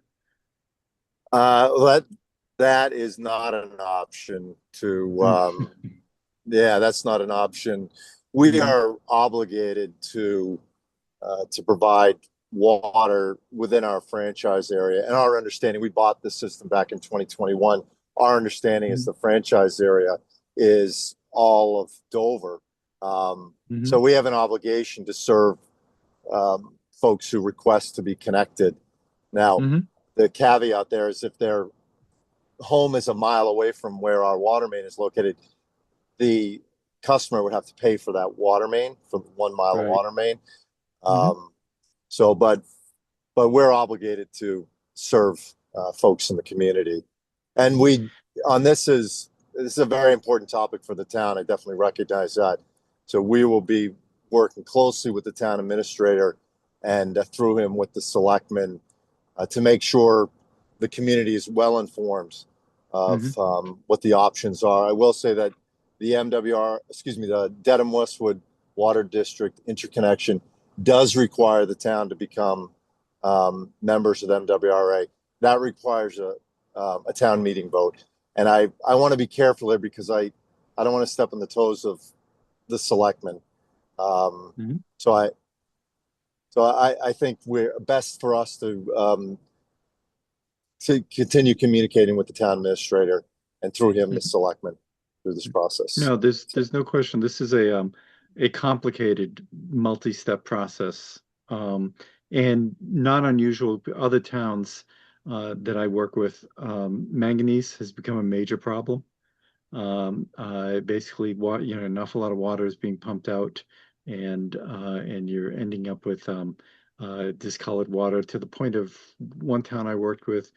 At times, the water looked like espresso, and they put a $12 million plant in that for removal and so forth. So, and then that's bookended by the whole PFAS issue that has come up recently. So, it's gonna there are a lot of T's and a lot of I's to be crossed and dotted there. Any other questions for John, our esteemed new guest that we didn't know was here? So John, do you have any final comments and thank you so much for showing up. Yes, I thank you. appreciate taking the initiative and jumping on. Any other comments you want to leave us with? No more comments, but thank you very much. Okay, great. Well, have a good evening, and I'm sure we will hear from you or someone else in the future. Oh, before you do leave, so what is the status between Eversource and Aquarian at this point? Are you related? We are, and so they own us, and Yeah. that is expected to continue. Okay, so yes. there's interesting dollar components there. So okay, great. Well, thank you again. Okay, thank you very much. Okay. Have a good evening. You too. Bye-bye. Okay, we have a discussion regarding next year's budget requests and warrant commission budget guidance, which comes up in a couple weeks. So I received something from Deborah, which basically dealt with last year's budgets. And Deborah, was there anything else you wanted to bring to our attention on this? Have you been discussing anything with Chris or Mike? Are you getting any guidance on this? Yeah, in terms of the account for land management and trail maintenance, those account numbers are not even on the listing that Chris gave me today. So I'm new to this game, quite frankly, Right. and nobody ever really sat down with me to go over this. So I just want to report things correctly. But I found it strange that those accounts were not on the listing. So maybe someone can shed light on this. Okay, so It might make sense stuff to talk with Chris Costello about that and get clarification. Yeah, and the stuff you sent me, Janet, that showed several accounts, it showed budgets that were ascribed to things. You're saying that those didn't cover all the things that we supposedly, have payables for, or? Well, what I see, John, is I was looking at anything beginning in July, all right, for that fiscal year. And one of those reflected Medway Lumber in the amount of $595.20. And that was, paid via Vadar. And the account number given and the account name is purchase of services, trail maintenance expense. But that account number is not one of the ones that I'm seeing on this listing. Okay. So I don't understand. I guess I can't connect the dots there. Okay. And So you yeah. thought there were a couple outstanding invoices, and I couldn't make that part of it. Granted, I was trying to read this on my phone, so I couldn't expand certain fields and so forth. But you think we may have some outstanding invoices? We don't have many. I know we have one now, which was currently submitted from Medway Lumber, and it's to the tune of $66. Right. But I guess if we're looking at budgets and we want to trace account numbers. Sure, we want to make it. I don't know how I'm gonna get that, and I'm sure there's a way. Well, Anna, I don't know are you familiar with any of the account numbers, or you just submitted the invoices and Lori would go ahead and send them up? Lori would go ahead and send them up. I'm happy to call around and help, though. This sounds like it's our invoices are going into the void. Well, it sounds like I think that would be very helpful to just so Sure. Make sure that, what it is we have that may be outstanding that Deb doesn't know about or we don't know Yeah. about. I think there was an invoice there for Jay Crocker. And and Jay doesn't normally get back to you to say, I haven't been paid.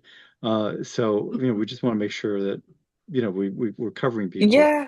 And then I'm pretty we'll, sure he had, but I'll check okay. with Greg and find out if we're missing stuff because Yeah, and Deb, yeah. if you can get a run on what has been paid in this fiscal year, we could get a printout from accounting on that. Mhm. But I think what this also brings to and I don't know if I'm assuming Janet, you put this on the agenda there.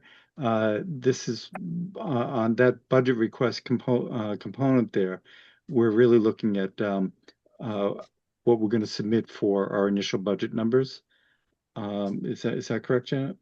That's right. So I sent out, just recently, we received the warrant committee's guidance, Mm-hmm. which is much more expansive and will require a lot more thought and work in the next 2 weeks.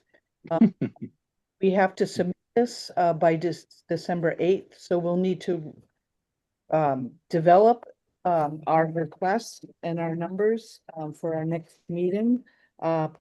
So there was a budget meeting today. John, you got that notice on that, I think. I've been very, very busy, so I could not keep up with all the emails coming in.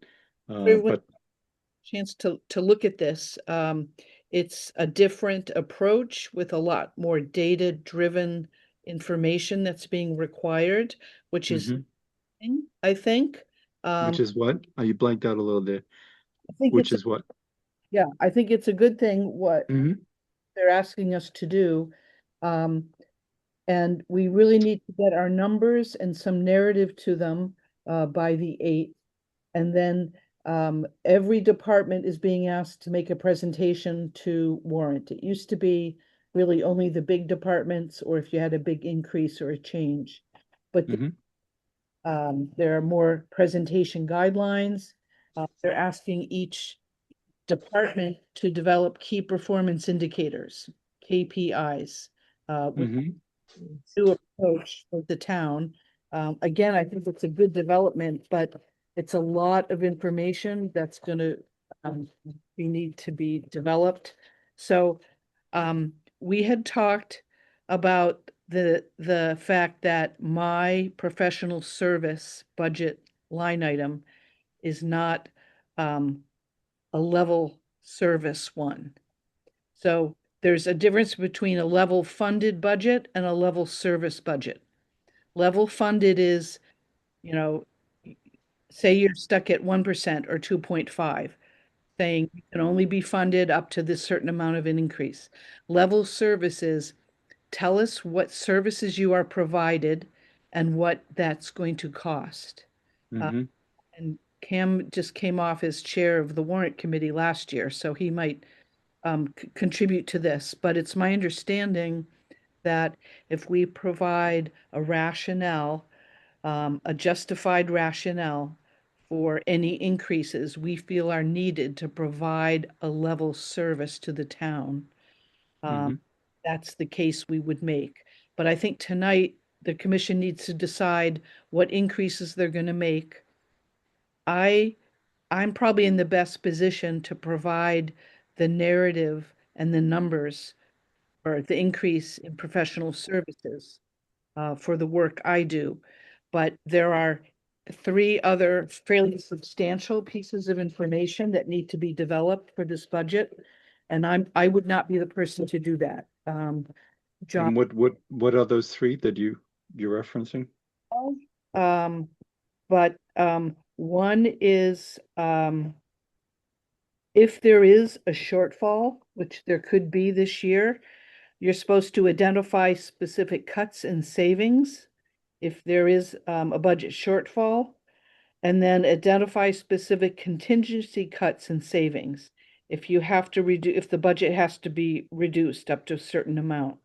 But on the upside, they're also saying if our numbers come and it looks like there's a sufficient budget, what additional funds would you like? In particular, asking each department to identify unmet community needs that they feel should be funded. So, so anyway, so that's all in this budget document that they submitted. And when did you send that out, Janet? Sent that out on the 15th. The 15th, okay. So I think it's interesting the differences between level services versus level funding. And we have been so parsimonious in our tenure over the years. And so that we've I think we finally asked for a $5,000 increase for trail maintenance and things of that sort. And what we've done in those, and this is kind of for you to digest as well, Cam, is that we have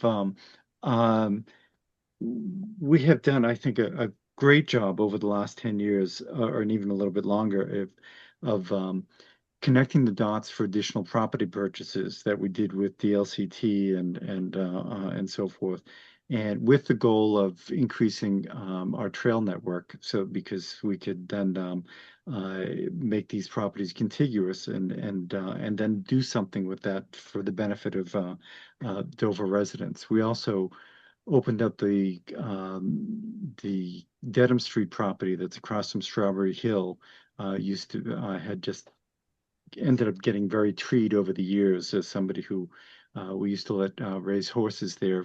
They stopped doing that, and we ended up going in there and opening up that vista. We're maintaining vistas along Main Street in Haven, and doing you've heard Anna in a couple of the meetings you've been talking about the bridges and the bog bridges and things of that sort. She's been doing on with others for Wild Woods, and I think that's really been really helpful in making more access. And of course, the issue that happens is when you create that access, then you have more people who are enjoying that access, and then we get requests from people to, could you open up this, or could you at least give us guidance on where we go into that, so there are such as 46 Springdale or Ben Arthur.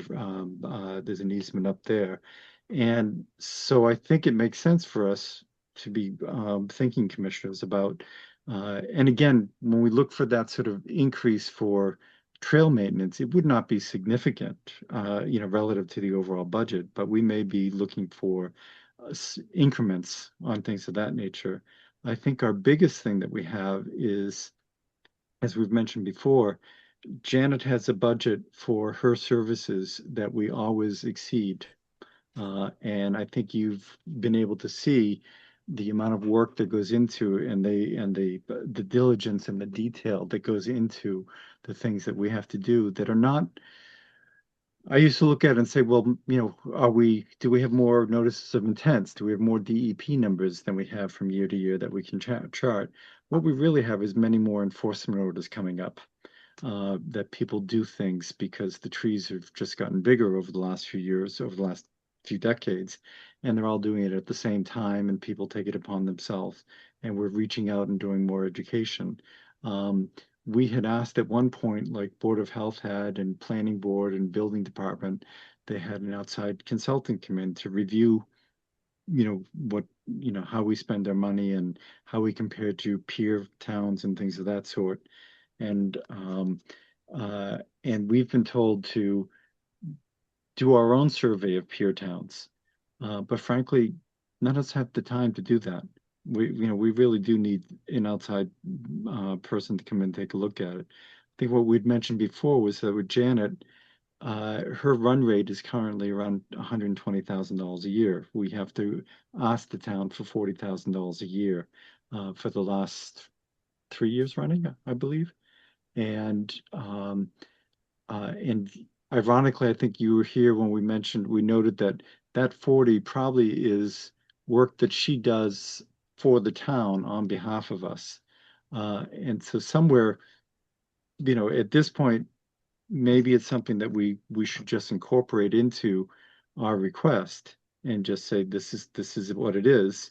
And then, we could use some help to figure out whether that's the most appropriate way for us to do things. But that is what we spent, and it is money well spent. But I know that we have, as a volunteer commission, we have people who put an awful lot of time into things, and sometimes it all comes at the wrong time.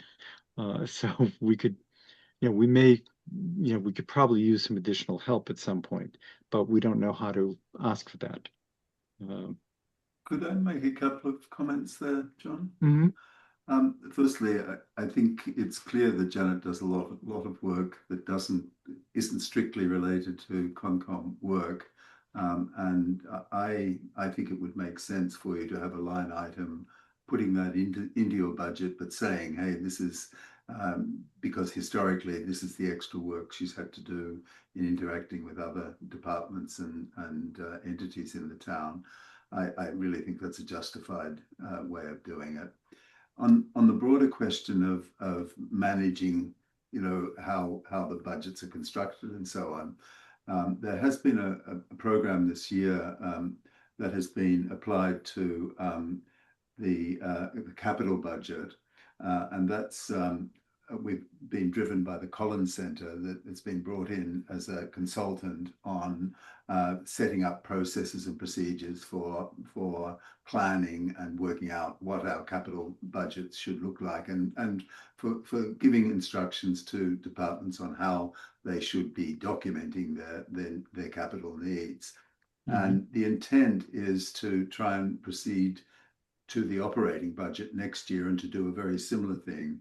And Collins has got data on relative towns. They work with a lot of other towns. They can really provide a lot of sort of extra information on that front. And so I imagine that's going to start becoming apparent to you next year, not this budget year. So that would be a potential resource for us to avail ourselves of to find out. Certainly, but you probably wouldn't be directly interacting with Colliers, but probably with Chris Costello, who will be driving that project. Great. Thank you. So Janet or commissioners, I don't think we don't have the data in front of us, right, for anything tonight, but I think Janet, you Deborah and I could work together to create something for our next meeting, to bring some of these things to the fore for people to review, and then see how we should fill out the our request for a budget. Does that make sense? Yes. Yep. Just realizing the timeline, December 8th is the submittal deadline. So we'll have to have something reviewed and approved on the 3rd. Yeah, although I think historically that deadline has been a little bit movable. Am I making that up, Cam, or is that? I think they're trying to make it much more rigorous and that one meets the deadlines rather than moving it. Okay, we'll do our best. The holiday, of course, all this stuff hits at the holidays, but right. It's a real challenge this year because we are under very, very tight budget constraints, and we're hitting up against the limit for us to raise town taxes, and so there's concern that we're going to have to make some cuts, and so they want to get, and that's probably not going to apply so much to the operating budget, but to the capital budget. But it is a concern, and they want to understand the overarching budget as soon as possible, so we can start looking seriously at if we need to making cuts. And so that's sort of the motive. But the broader motive that emanates from the warrant committee is that we've done a lot of stuff in terms of warrant work that was basically just, this was the way it was done last year, so we'll do it this way next year. And there's been a lot of fluff, for example, in the so-called Blue Book that we felt for some time wasn't really addressing the real budget issues. It was just because this section had always been there, we repeat the section. And so there's been a review of the whole Blue Book creating procedure. And from that, there's been some discussion about budget guidance as well. And I think that's what's driven this different format. And we're trying to be much more forward looking, just because the town's whole operations become that much more complex, and we've got so many competing demands for resources now that we have to get much more rigorous in the way we approach it. So that's the general motivations behind a lot of this. To that end, actually, Jan and I are meeting with 2 warrant committee liaisons on Monday. You know, Gavin Koo and Dick Malcolm. And so I'm sure they'll help us out with some, some of that information as well. Yes, and they'll probably give you some. You might be able to extract some information about how rigorous they're going to be in expecting budget proposals by December 8th as well from them. Okay, great. And 10:20. What's that? It's 10:20. N20? It's 10:20. We're late and I'm tired. I'm sorry there. Yeah. Okay. Move along. Yeah, we're all ready to go. We're all ready to say goodbye. Given that, did anyone have a chance? Yes, I read them. Thank you. I did anyone? Oh, the minutes? Yes. Was it? Did anyone have a chance to review the minutes from August 23rd or August 13th? Janet, so, yeah. Janet. Yeah, she wrote them up. Yeah. Okay. Comments. So, Proof with Janet's. Does anybody have any comments on them? Okay. Nope, good to go. Okay. There's one place where Tim's last name is misspelled. Okay. Well, that will increase that'll increase the number of commissioners we have. Right. Move to accept the minutes of August 13th. Second. With Janet's comments. With Janet's comment. As amended.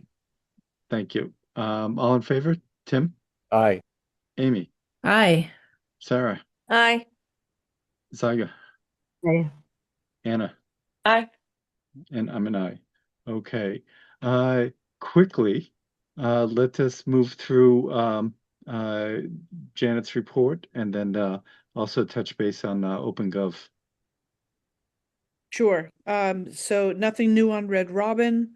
31 Springdale, I haven't heard anything new. We still have, I believe, an outstanding bill of Paul's to pay because we never requested the escrow account to be paid by the owner. Okay. So, and that's something, so Deb's trying to get we did address that. What's that? I thought we did address that. Who was the owner? Mitchell, William Mitchell. Yeah. All right. That scenario was that Mitchell paid Paul. Oh, paid him directly. Yeah. Oh, yeah. So let's get confirmation. Did you get that confirmation from Paul, or where'd you get that from? It was actually written in Laurie's notation. Okay. Can you contact Paul just to clarify that? Okay. Sure. Appreciate it. Okay. Okay, 14 Rule. That was a Corrigan property with permitted tree removal. I've been informed. I haven't seen the photos yet. I have to stop out there, but I believe the plantings are in, so that's good news. Schaffner Lane. They did put in erosion controls, and the first set of information in terms of the amount of trees removed and impact, that is due in a week. Okay. So we'll have that on for our next meeting. Update on OpenGov. So our new online permitting system is live. It is still a work in progress, but that's exciting. I've spent quite a bit of time making sure that all of the forms and data fields that we feel we need are in the system. We still will be requiring paper copies, though, until all the bugs are worked out, including the large scale site plans. That's something I really want. I need that in paper.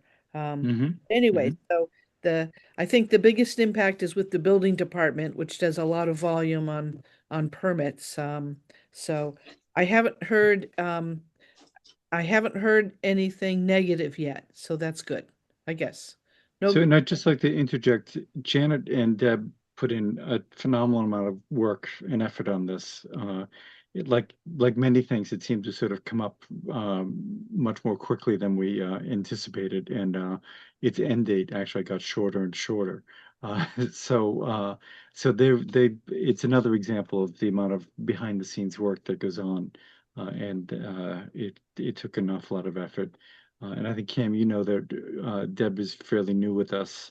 So while she's trying to find things in the office, we're also handling all that. So it was a pretty intense few weeks there. Sorry, Janet, why don't you continue? Let's just table the number 3. I haven't heard from town council, but I will reach out on them on that. That's small money compared to what we've been talking about. And then the newsletter, did anyone have a chance to read that? Sweet. Yep. Okay, so let's Sounds go. good. You go ahead with that. I don't think we need to vote on that. Just go ahead and submit that, please. okay, very good. That's it then. Excellent. Boy, we can get fast when we need to. Thanks, Tim. Kept it under 3 hours.